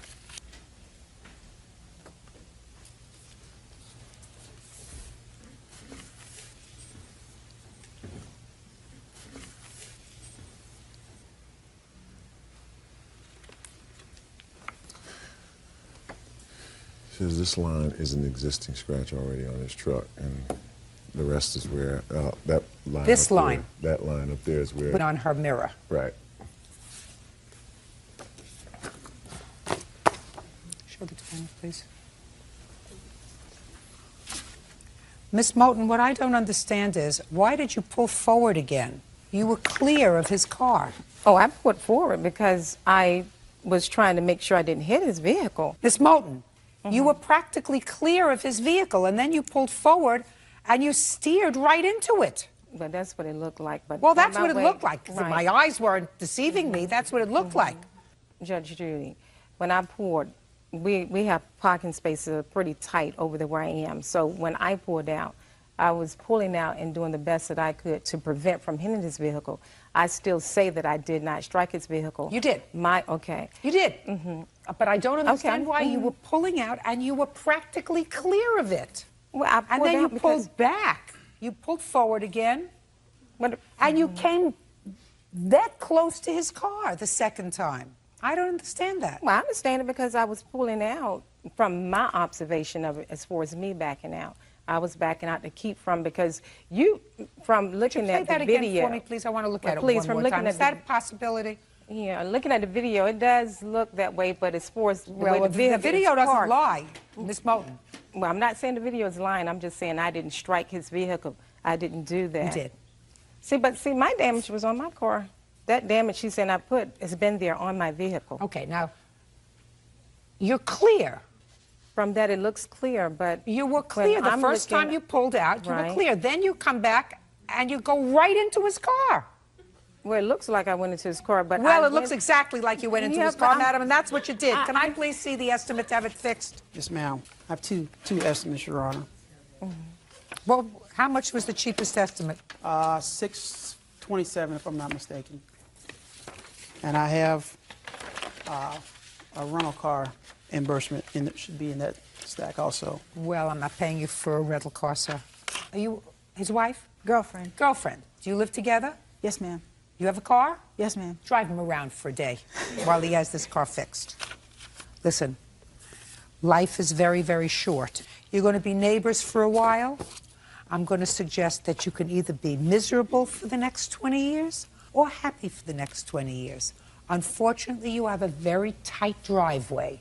Maybe you can get together and say, listen, I'm going to go into my lawn a little bit and take another foot, make cement out of it, and on the other side we'll do the same thing so we have a little bit more latitude getting in and out. Can you do that? Well, it has already been done as far as on his side. The previous owners did do that. Well, what about The on your former side? owners. Well, what about on your side? Well, I can't do anything because I'm between two people. I have someone to my left and someone to my right. Your Honor, if I may, okay. The problem that we've had with her is she chooses to park directly beside our car when she has enough room to park further over in her space. Well, what I'm telling you is you can either have continued problems with each other or you can try to resolve it. Do you work? Yes, I do. What kind of work do you do? Teacher assistant. And you? Work for the military, ma'am. So what I'm going to suggest is that you devote more energy to the work that you do and less negative energy to the 2 or 3 inches that it would take to alleviate this problem. Thank you very much. No. It's not his problem. You hit his car. Madam, you hit his car. I don't agree with that, but I don't care whether, put your hand down, sir. I don't care whether you agree or not. I understand. That's why you're here. You're That's here, correct. I have a video, so what you want me to say is he was mistaken, the pictures are mistaken, and the video is mistaken, and you're right.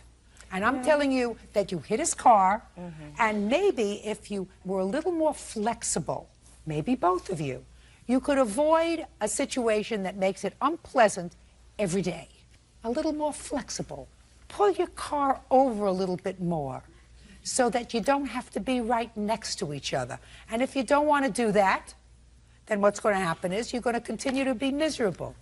I, on the other hand, am not going to be miserable. You have your judgment, sir, in the amount of $627. If she hits your car again, you're going to get another judgment against her. I assume that you both have other things to do to keep yourself busy. What do you want?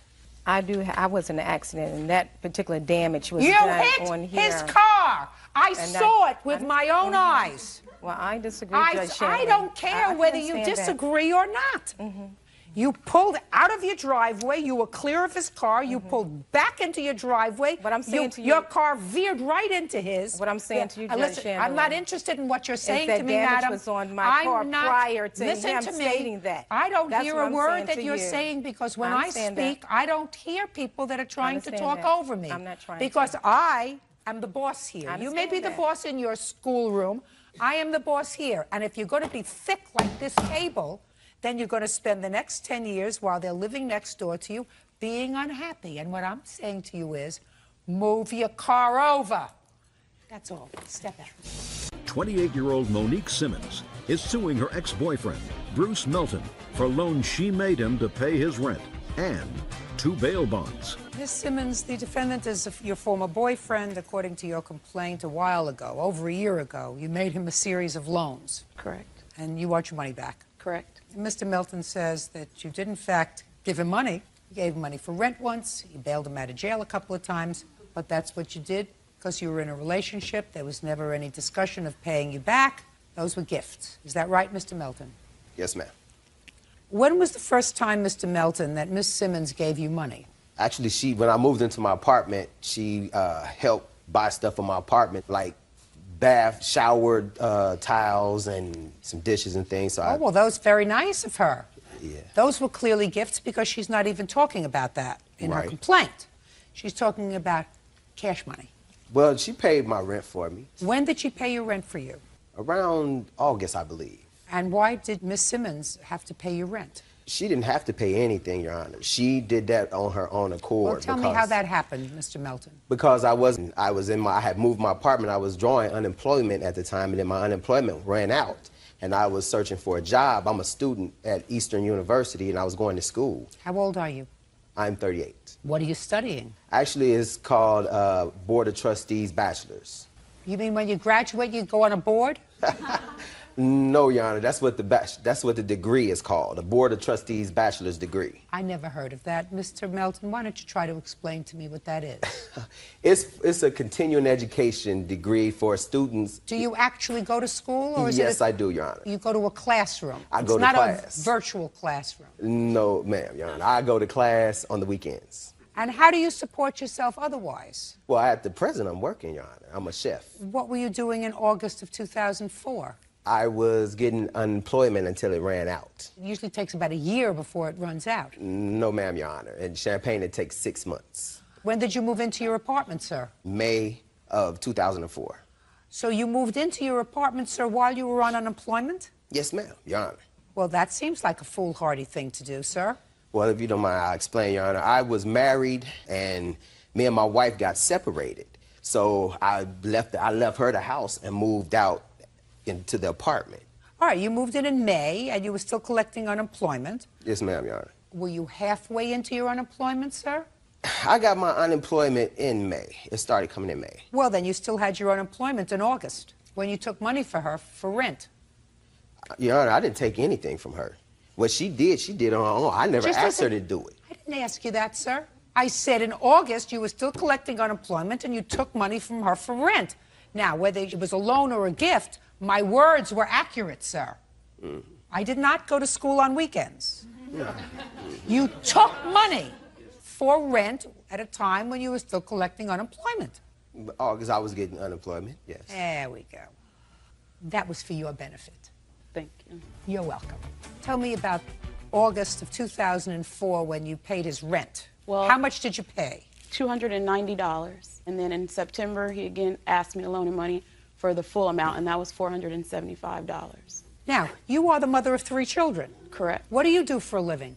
Right now, I'm working at a What were you factory. doing in August of 2004? I was a student. And who was supporting you? I was receiving a fellowship from school. Where's the father of your 3 children? He's still in town. Does he support the children? Yes. They're still married, Your Honor. Did I ask you for any editorializing? No, I just wanted to share that statement.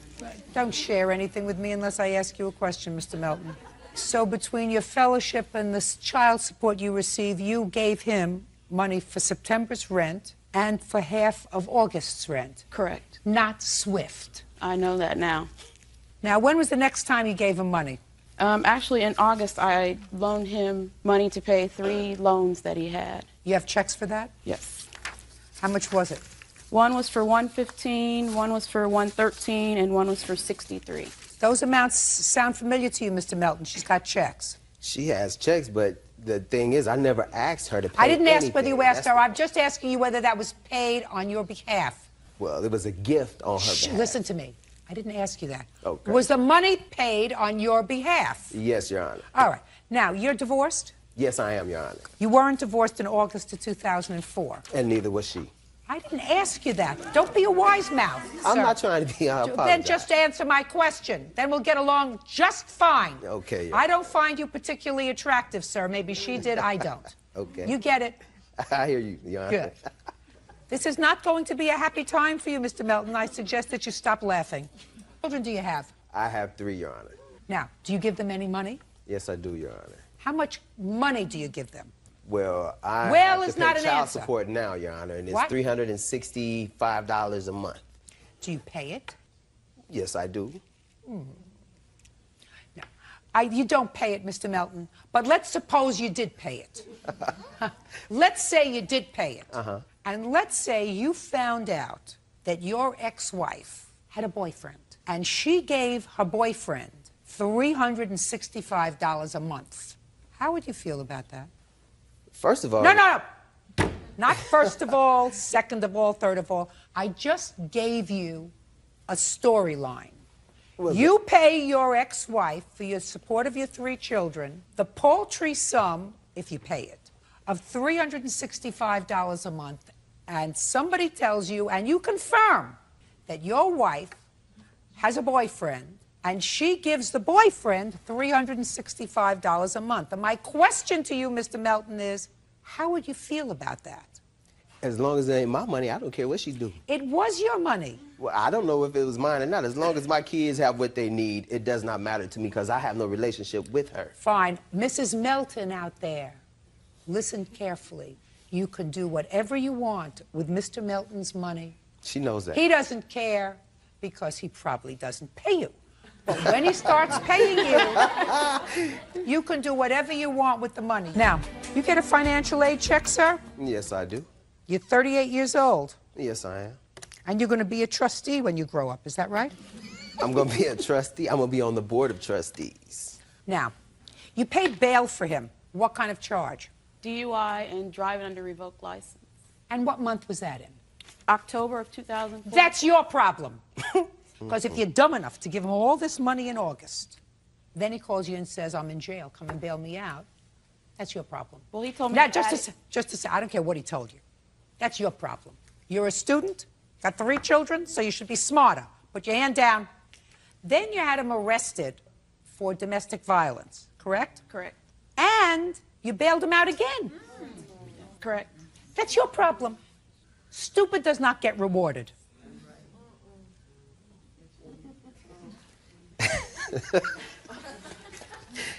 I just need to say one thing, Your Honor, if it's possible. Are you going to pay me a compliment, Mr. Melton? I think you are one of the finest judges on the land. Now, may I say something? You are the man, sir. Judgment for the plaintiff in the amount of $1,056. That's all. 25-year-old Suzanne Hiller is suing her ex-husband, Patrick King, for her lost wages after their daughter broke her leg. Now, this is case number 398 on the calendar in the matter of Hiller versus King. Parties have been sworn in. You may be seated. Miss Hiller, you used to be married to Mr. King. You have 1 child together, is that right? Yeah. Child is now 6? 7. 7. Sometime last year, Mr. King was enjoying visitation with his daughter, and she had an accident and broke her leg. And you stayed home to take care of her. You weren't working at the time, having lost your job about a week before this accident. You claim that you asked Mr. King to give you extra money for the purposes of having somebody come to the house and watch your daughter while you went out to look for a job, and he refused. So you want your husband to compensate you for the time you spent home taking care of your daughter. Correct. Doesn't that sound ridiculous to you? No, there's a little bit more to this story. Well, that's the lawsuit. Yeah. I mean, I assume that during the period of this visitation, there was an accident when she broke her leg. How did it happen, Mr. King? She had to use the restroom, and she had a friend over, and typically she waits a little too long sometimes, and She was in a hurry to get to the restroom. She was wearing socks, brand new sparkly socks, which were really slippery, and she was running across the tile floor with her friend in chase behind her. And when she rounded the corner, she slipped and fell, and she's been told, Whatever. It's an accident. Now, Miss Hiller, is there anything that you know that suggests that this is not the way your daughter broke her leg? After all, she was 6 years old, so I'm sure you asked her. And she said she was running and she fell. Is that right? That's correct. Okay. But the story's changed. Now, I heard that she... No, just don't look at him. Look at me. Okay. I heard that she was running on the tile in the kitchen, playing with her friend, and he was in the bathroom. My daughter What difference does it make? Because I mean, you're not suggesting that Mr. King caused the injury, that it was anything other than an accident. I'm sure it was an accident. Right. Now, has your daughter ever been to an emergency room other than this incident? No. Has she ever seen the doctor on an emergency basis? No. Has she ever gotten a very bad cold or sore throat? No. Nothing. So she is a miraculous 7-year-old who has never been ill. She's very healthy. I didn't ask you if she was very healthy or not. I had a whole bunch of children, and they were always sick. Children go to school, they get sick. They go to nursery school, they get sick. They play with their friends, they fall down, they need a stitch, they break an arm, or they sprain a wrist. That's what happens with children. That's not his fault. That's an accident. Now, why do you think that he should compensate you for taking care of your own child? Because I had actually just lost my job. She had broken her leg on a Sunday, and I had lost my job on that Friday. So it had only been literally a couple of days. I got a phone call from him on that Sunday, which was the 5th of December, saying that it was about 2 o'clock in the afternoon. I don't care. You have to understand something. I don't care about that. I don't care about the call and she broke her leg and I didn't take her to the doctor right away. It doesn't make any difference to me. He's her father. Accidents happen. She broke her leg. You're her mother. You're her primary custodian. You stayed home and took care of her. Aside from the fact you weren't working. I want to know under what theory you believe that your former husband should compensate you for taking care of your own child. I was unable to collect any sort of money at that time. I had no way to work because I didn't have anybody to watch my daughter. She was in a cast for almost 6 months. So what does that have to do with him? She was out of school for about 4 of it. What does that have to do with him? He wouldn't watch her. I would ask him to come over. Just a second. Is it true that you wouldn't watch your daughter? No, I tried to see her. I actually tried to take her for regular visitation, and she wouldn't allow me to. Because she said she couldn't use her crutches. She didn't want her out of the house on her cast. Numerous other excuses, but I was denied the right to see her. Ms. Hiller, is that true? That's not true. You mean he asked you to come and pick her up, and you said you can come and pick her up, and he didn't? He wouldn't. I would ask him, I said, can you please come over? Not come over. Oh, no. Yeah. No. I'm not talking about coming over to your house. I'm talking about coming, picking up his daughter, and taking her to his house. He wouldn't. He actually had the opportunity once. He was going to come once because it took a while for her to actually not be sedated because she was heavily sedated because of the severity of the break. I have a copy of the x-ray if you'd like to see it. I would not. Are you telling me that a 6-year-old child was heavily sedated for more than a day or two? It was probably about 3 weeks. She was on codeine. I don't know what kind of a doctor you used keeping a 6-year-old on codeine. In any event, Miss Hiller, your former husband says that the reason you're here, the reason that you decided to sue him after all of this time, is because you had made a request. And that request was to send your daughter to live with some relatives for 10 months while you went back to school. Did you ask him to permit you and to amend your agreement and the court order of visitation to allow your daughter to go and live with relatives? She was going to stay there for 2 months. Stay where for 2 months? St. Louis, Missouri. That's where my mother and father live, who she goes and visits every summer. You asked your former husband if she could go to St. Louis. During what months? It was the months of September, October, November. That's school time. Where was she going to go to school? My family was going to put her in school out there. And he said no? He said yes at first, and then he said no. I never said yes. No way. Mr. King, I have a sense that Miss Hiller has a problem with truth-telling. You have a good sense, Your Honor. That's totally incorrect. Miss Hiller, he shouldn't even be asked if he will give up his daughter for 3 months for your convenience. That shouldn't be something that you should even consider. If you want to go to school, if you want to go on vacation, if you want to go trekking all over the world, you say to him, would you like, what's your daughter's name? Ashlyn. Ashlyn, to come to live with you for the next 3 months or I've been 6 months? offering that. Quiet. Sorry. I would like you to take Ashlyn for 3 months or 6 months because I want to go back to school. Whatever reason it was that you were going to send her to visit, to live, not visit, live with your parents. Because once she goes to live with your parents and they enroll her in school, that's not a visit. Did you ask Mr. King if he would be willing to take his daughter while you go back to school? No. Why not? Because he's neglectful. He is not neglectful, madam. You don't have a choice. If you want to send your daughter to live elsewhere, the first person who has the right to have custody of her is her father. Somebody that you picked, you married, and you chose to have a child with. And if you don't like that, that's too bad. But he's not a second-class citizen. If you want to go back to school, she goes to live with her father, not your parents 1,000 miles away. That's outrageous. And after he said no is when you filed this lawsuit. Outrageous. And I suggest that you not go to family court to seek permission for you to relocate your daughter, because Mr. King is going to get a copy of this tape, and your motivations are going to be quite clear. But those are not my motivations. You have no right to send your daughter to live with your parents to go to school when she has a parent here. If you are unwilling and unable to take care of her, then she goes to live with her father, not your parents, not your sister, not your cousin, not your aunt, not your godmother. She goes to live with her father, who says, I'm more than willing to take care of her if you don't want her in your custody. I just feel he doesn't take care of her. That's not your decision to make. You chose him as a mate, and you chose him as a father of your child.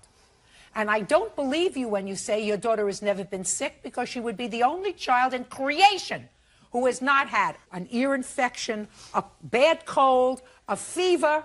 The only one that I know of. I have 5 children, 11 grandchildren. All of them have been sick. And I got news for you. They have wonderful parents, at least as good as you. So when you say she's very healthy, never been sick, I don't believe you. She's had the flu. Oh. But she's never been to the doctor because of an Well, accident, if you didn't take, just other a than second, leg. if you didn't take her to the doctor and she had the flu, you're a neglectful parent. Because if flu, you have a big fever. Then you call the doctor and you check it. And if you didn't, you're neglectful. See how easy that is? You don't think you're a neglectful parent, do you? He's not neglectful because his child broke her leg while visiting with him. It was an accident. Get over it. And if you can't take care of her because you want to go to school, you have to say to her father, I can't manage her and my school. Will you take her while I'm in school? And if you choose not to do that, then she stays with you. But you don't retaliate by bringing a lawsuit against him. That's outrageous. But I'm sorry, I don't mean to be disrespectful. I had asked him for money earlier. I had asked him to help me with daycare. You didn't bring the lawsuit until after he said, I'm not consenting to your sending her to St. Louis. We had made other arrangements. Just a second. Okay. You have no right to ask him that. You have no right to be angry at him when he says no. This child has 2 parents, a mother and a father. And the Supreme Court of every state in this country says that you have no greater right to custody, unless a court says so, than her father does. He is not a second-class person. And you better think about that. Maternal grandparents don't have a greater right to custody than a child's father. Did you ever go to a hospital when you were a child? I did. For what? For what? I think I put something up my nose. You put something up your nose. Where were you when you put something up your nose? I was with my mother. Your mother. Did they take you away from her and make you a ward of the state? No. It was an accident, right? Yeah, I actually was she not, put just it a up my second. nose. Was she watching you carefully? Was she supervising you? If she wasn't supervising you adequately, maybe you should have gone to live with somebody else. Maybe your grandparents. It was an accident. Do you understand? Get over it. Case is dismissed. 25-year-old Kay Seichow is suing her former friend, 21-year-old Jessica Silva, for loans for a tattoo and to pay her cell phone bill. Miss Seichow, you and Miss Silva were friends, according to what I've read in this complaint and answer. And you claim that you made some loans to her. Miss Seichow denies that there were any loans. She said that the friendship fizzled out over some man, and that's why you're here. What man? My son's father. She started to hang around with your son's father? She started going on dates with my son's father and neglected to tell me. So you got angry? Correct. Are you still dating him? We never dated. We were just friends. They slept together. Miss Seychow, when was the first loan that you allegedly made to her? The first loan was for a tattoo on her back on March the 25th. Tell me about it. We wanted tattoos, so we went to the tattoo shop, and she picked one out and I picked one out, and we both wanted to get it done, but she didn't have the money. So she asked me if I can pay for it, and I said, yeah, and then I'll just have her pay me back later. So we agreed, and then we both got our tattoos. No. She acknowledges in her answer that you paid for the tattoo, but she didn't say that that's how it happened. No.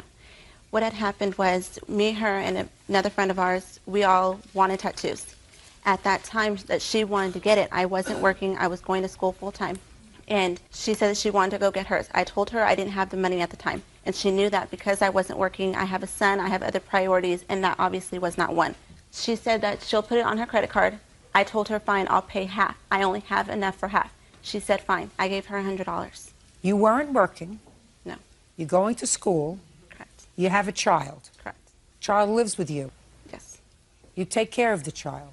By myself, yes. Who supports the child? I was getting help through the county for my son. You were getting welfare. Correct. So you were getting welfare, and you laid out, if I believe you, $100 for a tattoo? Correct. I had just got my taxes out in February. I got $6,000 back for taxes. You got $6,000 and the government was still giving you money? Yes. This is some good country. I would agree. What else did you give her money for?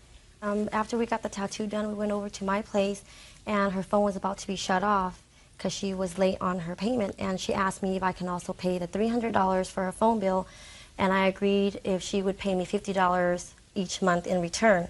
And she agreed, so I made the payment on my credit card, and I have the bill for that. No. She wanted to go out of town. She did not have cash on her. I did. I had a phone bill that I needed to pay. I agreed to give her the cash if she put my phone bill on her credit card. I paid her. I don't know where that comes from. I don't know how she still brought that up. Okay, if she did not have $170 to pay for a tattoo, how It she didn't wasn't have the same $300 day. cash to give to me? Show me the date of the tattoo. March 25th. And what was the date that you paid the phone bill? March 25th. Show me.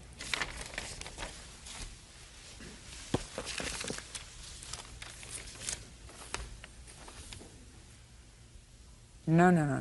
You got the dates a little bit wrong.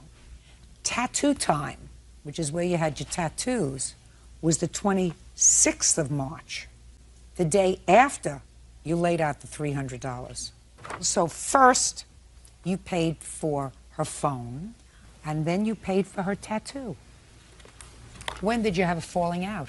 It was, I believe, about June when she found out who the father of the baby was. And then she introduced me to him, and then we... Months later. Between March and June, did she pay any money towards this alleged loan? She paid just little here and little there. And the reason how she was able to pay me back about $100, $150 was because I was doing laundry at her house.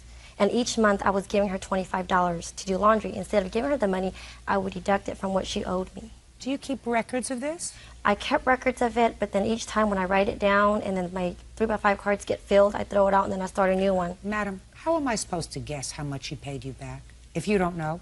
I don't have the other paperwork. That's Well, why how I'm am only I getting supposed what to I know? have. I'm suing her for $500, and that's what's on there. Well, that's maybe what's on here. But that's not what, even if it was a loan, that's not what she owes you. So there's another agenda here, because when you have a loan, you keep records. The next time you make a loan to somebody.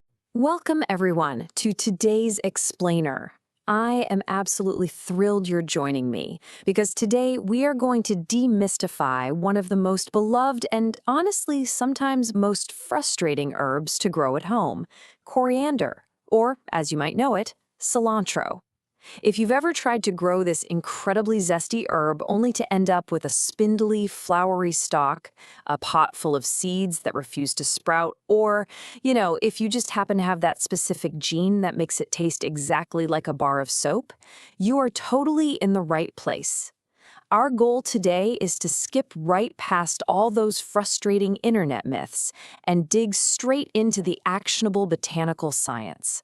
By the time we're done here, you're going to know exactly how to cultivate a lush, leafy harvest. All right, let's just dive right in. Here's our agenda for today. 1. The 5-day harvest myth. 2. Cracking the schizocarp secret. 3. The great soaking debate. 4. Soil versus hydroponic setups. 5. Defeating damping off disease. And finally 6. Beating the bolting clock. Starting off with Section 1. The 5-day harvest myth. Sprouting kinetics versus vegetative maturity.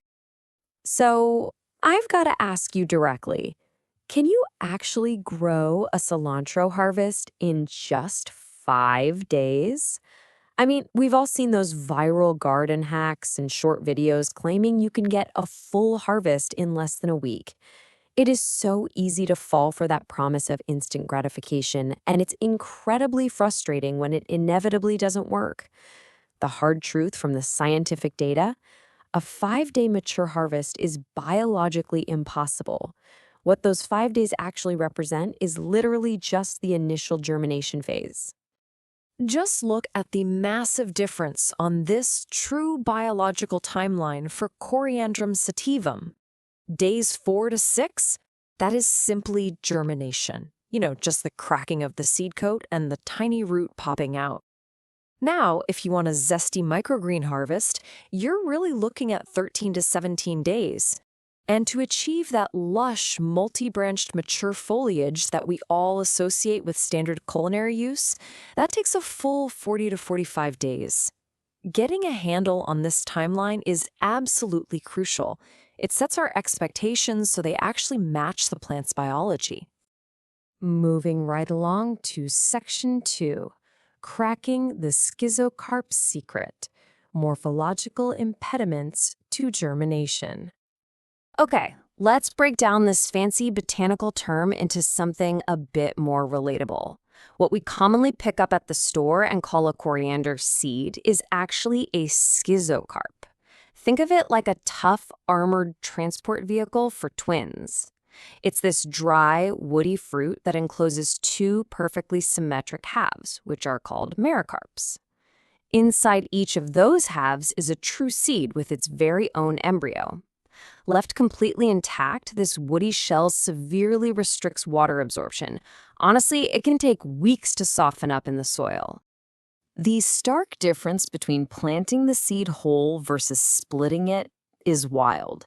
Planting the whole schizocarp restricts water, and those deep grooves in the shell actually act like a trap for mold spores. Plus, those twin embryos are basically forced to compete for the exact same space and nutrients. But if you split the seeds into those mericarp halves, you get rapid water uptake, absolutely zero competition, and it's nature's ultimate 2-for-1 deal. You literally double your viable planting units in seconds. So how do we safely break this physical dormancy? It just requires a really simple mechanical scarification method. Step 1, place your whole seeds in a sealed plastic bag. Step 2, apply some gentle pressure with a rolling pin or even just a flat spoon. And step 3, you just want to crack those outer shells into their symmetric halves. The key here is being gentle. You do not want to crush the delicate embryos inside into powder. It's a super quick, actionable step that will drastically improve your germination success. Which brings us to Section 3, the great soaking debate: biochemical priming and solute dynamics. Now, if you do choose to soak your seeds, the liquid you use matters immensely. Dechlorinated water is your baseline. It just provides simple cell hydration. But check out the alternatives. Some internet hacks swear by black tea to soften the shell, but the high caffeine content actually acts as an allochemical inhibitor. It quite literally stunts young roots. No way we want that. On the flip side, pure chamomile tea is phenomenal. It has this mild pH of 5.8, which gently softens the seed coat, and it's rich in natural compounds that act as an organic fungicide. It's basically a natural shield against mold. But here's the real question. Do you actually need to soak them? Let's look at this fantastic 15-day test data from Home Microgreens. Now, on day 4, the soaked seeds definitely had a clear early advantage. They split and rooted faster than the dry sown ones. However, fast forward to day 15, and the results are pretty eye-opening. Both the dry and the soaked seeds yielded completely identical microgreen canopies in terms of mass and density. The soaking really just jump-started that early metabolic activity, but over the long haul, both methods yielded the exact same results. And that leads right into this super practical conclusion from grower Todd Marsh at Home Microgreens. From now on, we will dry sow our cilantro seeds. Why? Because wet, primed seeds are notoriously sticky, clumpy, and an absolute pain to distribute evenly across soil. So skipping the soak is often just the smartest, most efficient choice. You save time, you avoid a sticky mess, and you get the exact same yield at the end of the day. Okay, section 4, soil versus hydroponic setups. Let's look at controlled cultivation systems. If you're more into traditional container gardening, cilantro thrives in loose, well-draining soil. A highly effective recipe is 40% garden soil, 30% nutrient-rich compost or vermicompost, and 30% coco peat to help retain moisture. Now, because coriander has this really sensitive taproot that is highly prone to rotting, I strongly recommend sub-irrigation. That just means bottom watering. By placing your pot in a tray of water and letting capillary action pull the moisture up from the bottom, you keep that delicate top layer of soil nice and dry and aerated. But if you want to bypass dirt entirely, you've got to check out the Kratky method. It's this brilliant passive hydroponic setup. Step 1, you suspend a net cup holding your seedling right into a nutrient solution. Step 2, as the plant grows and naturally drinks, the water level in your container just naturally drops. Step 3, the plant develops these specialized oxygen roots in the highly humid air gap that forms between the net cup and the water surface. It perfectly balances root hydration and aeration, and the best part, you don't need any electric pumps or air stones to do it. All right, section 5, defeating damping off disease. We're talking pathological prophylaxis. Listen, have you ever had a beautiful tray of perfectly healthy-looking seedlings suddenly pinch at the base, collapse overnight, and just completely die? It's the worst, right? Well, that isn't just bad luck. It's a very specific, totally preventable group of pathogens known as damping off. These are soil-borne fungal diseases, things like Pythium and Rhizoctona, that absolutely thrive in overly wet, cool-to-warm soils with terrible air circulation. They attack the fragile seedling stems before the plant even has a chance to develop protective woody tissue. The harsh reality is you cannot cure a collapsed seedling. So our entire focus has to be on strict preventative protocols. You've got to deprive those fungal spores of the moisture and stagnant air they need to survive. Always sanitize your trays. A vinegar and peroxide mix or a 10% bleach solution works great. Always use fresh, sterile potting mix. Never reuse old soil for seeds. Run a small fan to keep the air moving.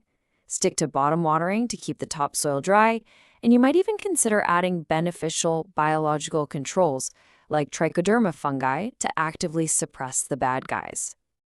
Finally, section 6, beating the bolting clock, mitigating premature senescence.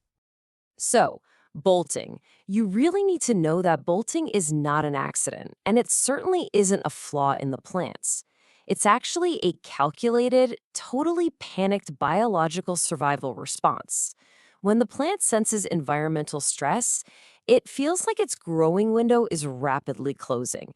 So in a desperate bid to survive, it sacrifices all those aromatic, flavorful leaves, redirects all its energy, and rapidly shoots up flowers and seeds just to ensure there's a next generation. So what exactly triggers this total plant panic? Well, Coriander is a cool season annual. If temps consistently rise above 75 degrees Fahrenheit, boom, it bolts. Because it's a long day plant, photo periods longer than 13 to 14 hours of light will also trigger it. Letting the root zone dry out causes severe moisture stress. And finally, root crowding. If you put it in a shallow container, it restricts that long taproot, immediately forcing the plant straight into reproductive mode. But the good news is we can totally trick the plant. We can artificially mimic spring conditions to keep it leafy for weeks longer. Start by selecting slow bolt genetics. Look for varieties like Calypso or Santo. If you're growing indoors, limit your artificial LED light to 12 hours a day max. Avoid transplant shock entirely by sowing your seeds directly into deep 8 to 12-inch pots. Keep that moisture steady with your sub-irrigation tray. And hey, if you do see a thick central flower stalk starting to pop up, pinch it off early. That redirects the plant's energy right back to leafy side shoots. And that pretty much wraps up our botanical journey today. By splitting those schizarcarps, managing your moisture, keeping things totally hygienic to stop damping off, and managing environmental stress, you are absolutely equipped to conquer coriander. So the only question left to ask is, welcome to This Explainer. Okay, today we are diving headfirst into a genuinely bizarre internet mystery to bust a wildly popular gardening myth, and we're going to do it using some rigorous botanical science. If you spend any time scrolling online, you've probably seen some unbelievable plant hacks. So today we're unpacking the actual source material to separate the viral fiction from the botanical facts. So, picture this. Can you actually grow a lush tropical spice tree right on your windowsill just by grabbing a dried spice out of your pantry? It sounds like absolute magic, right? Bypassing years of hard farming by just shaking a jar of clothes from your kitchen to sprout a tree in a matter of days. It's a seriously strong hook. Let's break down exactly what these viral hacks are claiming they can do. You've probably seen the exact formula. It promises that treating a standard kitchen spice with some garlic and onion water will miraculously sprout a brand new plant. The sequence is practically hypnotic. You take a rock-hard, dried clove, rub it aggressively against a freshly cut piece of garlic, suspend it in a little bath filled with onion slices using a piece of foam, and then bam! Through the magic of a time lapse, vibrant new roots and green leaves rapidly burst out of nowhere. It's packaged as this brilliant, game-changing life hack for the home gardener. All right, I've got to pull the rug out right here. This whole process, it is a biological impossibility. The creators churning out this stuff are utilizing a highly effective digital bait and switch, completely manufacturing a scenario that defies the foundational rules of biology. To understand exactly how millions of viewers are being fooled, we just need to look at how a clove actually grows. Here's the harsh reality. That little culinary clove sitting in your baking aisle is a dead, dehydrated flower bud. It completely lacks any living, embryonic tissue whatsoever. Scientifically known as Syzygium aromaticum, it's harvested totally unfertilized and left to literally bake in the hot sun until it loses about 2/3 of its original weight. Trying to plant one of these is exactly like trying to plant a roasted coffee bean or a dried, crushed tea leaf. The cellular machinery required for life has been permanently shut off. So how are millions of people falling for this? Well, it comes down to a super clever linguistic trick. Content creators are confusing a living garlic clove with a dead spice clove. Think about it. A garlic clove is a living storage organ, right? It's packed with active plant stem cells just waiting to push out roots the second they hit the dirt. The spice clove, as we just established, is essentially a dried floral corpse. These videos are simply swapping in a living seed or a different plant's cutting off camera to fake the growth. If we look at the real-world timeline, clove cultivation is a grueling, painstaking 9-month life cycle. An unharvested flower has to be pollinated by bees just to eventually produce a single viable seed. If a farmer actually wants to propagate this tree, they have to deliberately leave the flower buds on the branch. Those bloom into delicate red flowers. Over the next several months, the pollinated ovary swells up, eventually maturing into a fleshy dark burgundy berry known as the mother of cloves. That berry is what contains the true living seed. And propagating these things, it's no joke. Genuine clove propagation requires planting those fresh seeds immediately under incredibly strict tropical conditions. These mother of cloves seeds are what botanists call highly recalcitrant, which is basically just a fancy scientific way of saying they lose their ability to grow almost immediately. You absolutely cannot dry them or toss them in a seed packet in a drawer for next season. They have to be sown on the surface of rich, moist soil within a week or two of harvesting, demanding relentless 85-degree daytime heat and heavy humidity. Plus, it takes up to 2 months just to see a tiny sprout. So yeah, a 5-minute hack with dried pantry spices is pure 100% fiction. Now, you might be wondering about those variations of the myth where people stick these dead spices into lemons or onions or especially aloe vera to induce rooting. You know the ones. They slice open a thick, juicy aloe vera leaf and aggressively wedge the dried spice inside, claiming the aloe acts as this magic rooting hormone. But sticking a dead spice into a wet, sugary aloe leaf doesn't magically spark life. It just invites fungi to an absolute buffet. That fluffy white stuff appearing in the time lapse, yeah, that's not a new root system. That is a rapidly growing mold colony just devouring the dead plant matter. But here is the absolute wildest part of this whole story, the real scientific twist. While the viral videos are totally faking the clove sprouting, those internet tricksters actually stumbled onto a verified, legitimate horticultural miracle. They just, applied it to the completely wrong thing. When pure aloe vera gel is applied to a fresh, living plant cutting from a viable plant, it behaves exactly like a high-end commercial rooting hormone. Let's dive into some hard data from a fascinating study on a highly prized damask roses. Researchers essentially pitted a very expensive lab-made synthetic chemical hormone, IBA, against pure natural aloe vera gel. And the results?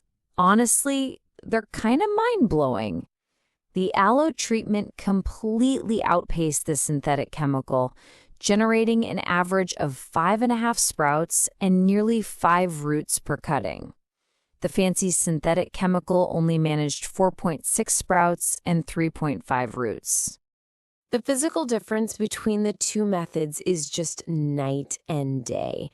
The synthetic hormone did fine. It produced a perfectly acceptable amount of root growth, something professional nurseries would be perfectly happy with.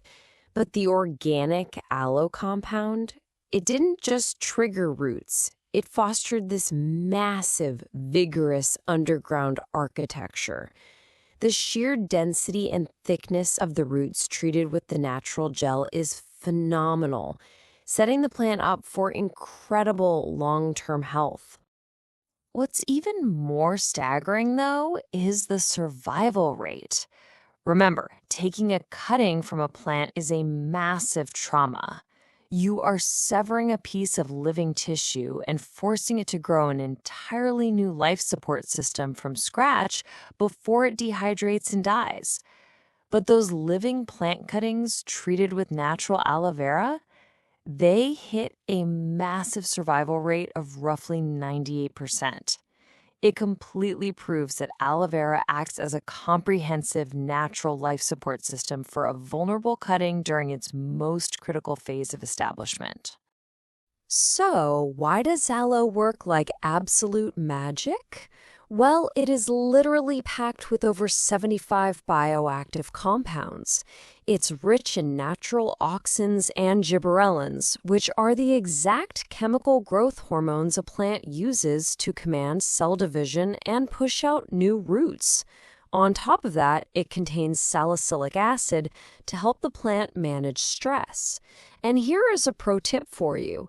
If you mix in common ground cinnamon, which is naturally loaded with cinnamaldehyde, you create a sterile fungus-free barrier at the cut site that locks in moisture and practically guarantees success.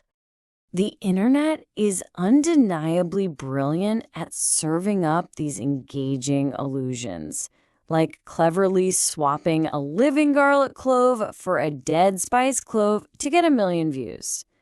But the real science of botany, it is so much more fascinating and genuinely rewarding. We didn't just bust a myth today, we uncovered a legitimate, scientifically backed way to clone real plants using natural aloe vera. So next time you're scrolling and you see a viral magic trick, ask yourself, are you falling for a clever linguistic illusion, or are you actually looking at the real science of life? Thanks so much for joining This Explainer, and keep questioning what you see. Welcome to This Explainer. Today we're diving straight into how 3 wildly different speculative works use the exact same name to imagine humanity finding a home in the cosmos. We're going to look at 3 completely separate fictional planets, all named Hestia, created decades apart across totally different mediums. We've got a classic 1970s science fiction novel, a beautiful indie romance short story, and a modern scientific thought experiment that actually blew up on Reddit recently. By putting these side by side today, we're going to uncover some absolutely fascinating parallels about what it truly means for humanity to try and build a home out there among the stars. Okay, let's take a quick look at our roadmap for today. We'll start with the hearth in the stars, move to Cherry's hostile Hestia, explore a luminous sanctuary, analyze the perfect super-Earth, discuss the gravity of home, and finally wrap up with finding our cosmic hearth. Section 1. The hearth in the stars, naming our cosmic home. Now, before we actually blast off into space, we really need to ground ourselves in what the name of this planet actually means. What's super interesting here is that Hestia represents our ultimate desire to belong. In Greek mythology, she isn't some bold explorer. She is literally the goddess of the hearth, of the home, and of architecture. And that is a huge, vital theme woven into all 3 of the fictional exoplanets we're exploring today. When a creator names a planet Hestia, they're signaling to us that this isn't just a quick pit stop. This is a place humanity is desperately trying to turn into a permanent, enduring home. But as you'll see, building that cosmic hearth is rarely easy. Section 2. Cherry's hostile Hestia, conquering nature. Our very first stop is a fast, tense struggle to conquer nature in C.J. Cherry's 1979 science fiction novel, simply titled Hestia. So picture this. In Cherry's novel, the struggle to make a world a home is purely physical and honestly, incredibly fraught. The human colonists are stuck in this large river valley, living in pretty squalid conditions that have dragged on for over a century since the colony was founded. They're constantly plagued by these terrible seasonal floods. To fix this, an engineer named Sam Merritt is sent in to build a massive dam. But, of course, there's a catch. The whole reason the colonists are trapped in this flood-prone valley to begin with is because venturing outside means facing violent attacks from indigenous cat-like aliens. And building this dam, well, it would completely destroy the native habitat of those alien creatures, massively escalating the violence. And that brings us to a crucial turning point. On this version of Hestia, humanity learns the hard way that building a hearth sometimes requires making peace rather than just pouring more concrete. Merritt actually ends up befriending a young native catwoman, and he faces serious hostility from his own people who just want to rush the dam's construction. But he realizes the true architecture of a home isn't about forcing the environment to bend to your will, it's about coexistence. To survive on Hestia, they have to stop trying to conquer nature and the natives and actually find a way to live with them. Section 3. A Luminous Sanctuary. Finding Home in Another. Let's shift gears to a much more quiet, poetic tone with A.E. Ash's 2015 short story, Luminous. Here, Hestia isn't some bustling, violent colony at all. It's an abandoned proto-colony. 9. That is a heavy number. It brilliantly illustrates the sheer scale of isolation our protagonist is dealing with. 9 whole years. That's how long our main character, Jyoti Agrawal, has been completely alone on this planet. She's a 63-year-old xenogeologist who stayed behind at Vanguard Station during the sudden military draft protocol that just whisked everyone else away. So for 9 years, she's been making daily log entries to absolutely no one, watching her hair turn silver, and living this highly regimented, intensely lonely routine on a quiet, grassy planet that was supposed to be a home for humanity. But then her lonely routine is entirely shattered. A literal star falls from the sky. It takes the form of a luminous, glowing young man with gold skin and gold eyes, who she eventually names West. This fireball crashes into the western horizon, and Jyoti goes out and rescues this bleeding, radiant being. The story unfolds as she nurses him back to health. They share meals of standard rations, they measure alien beetles together, and they slowly, tentatively learn to communicate.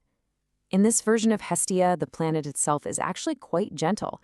It's the crushing weight of loneliness that acts as the true hostile force. Through this incredibly poetic prose, the story frames Hestia as a quiet sanctuary. But Jyoti really struggles with her age, feeling like she's just too old for this radiant, seemingly youthful being. Then, in just a beautiful twist, West reveals he is an ancient star. He actually uses a reserve of his own light to age his human form, bringing silver to his own hair to match hers so they can grow old together. It's so touching because here, building a hearth isn't about dams or colonial survival. It's simply about an aging scientist finding a true home in the love and companionship of another person, way out in the quiet void of space.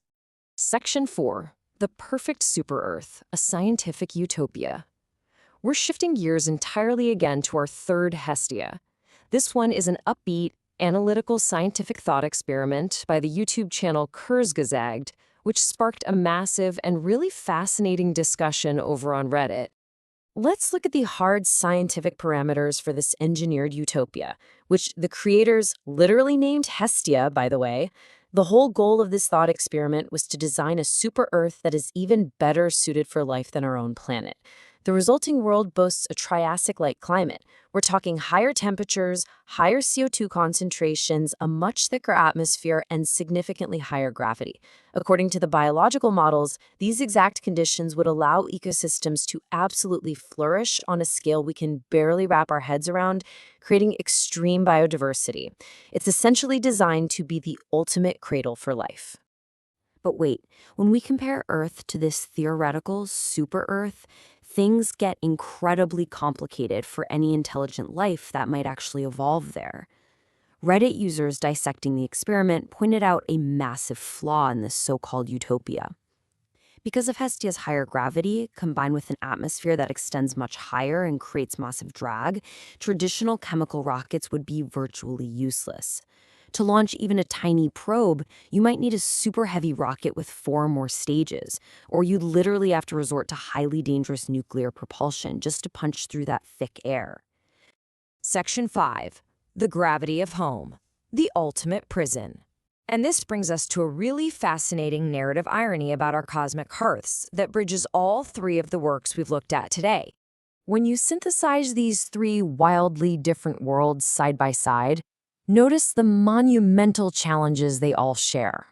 Whether it's surviving hostile nature and colonial conflict in Cherry's novel, enduring 9 years of agonizing, mind-numbing isolation in Ash's short story, or trying to overcome the sheer, unbending laws of physics in Kurzgesagt's thought experiment, none of these hearths come for free.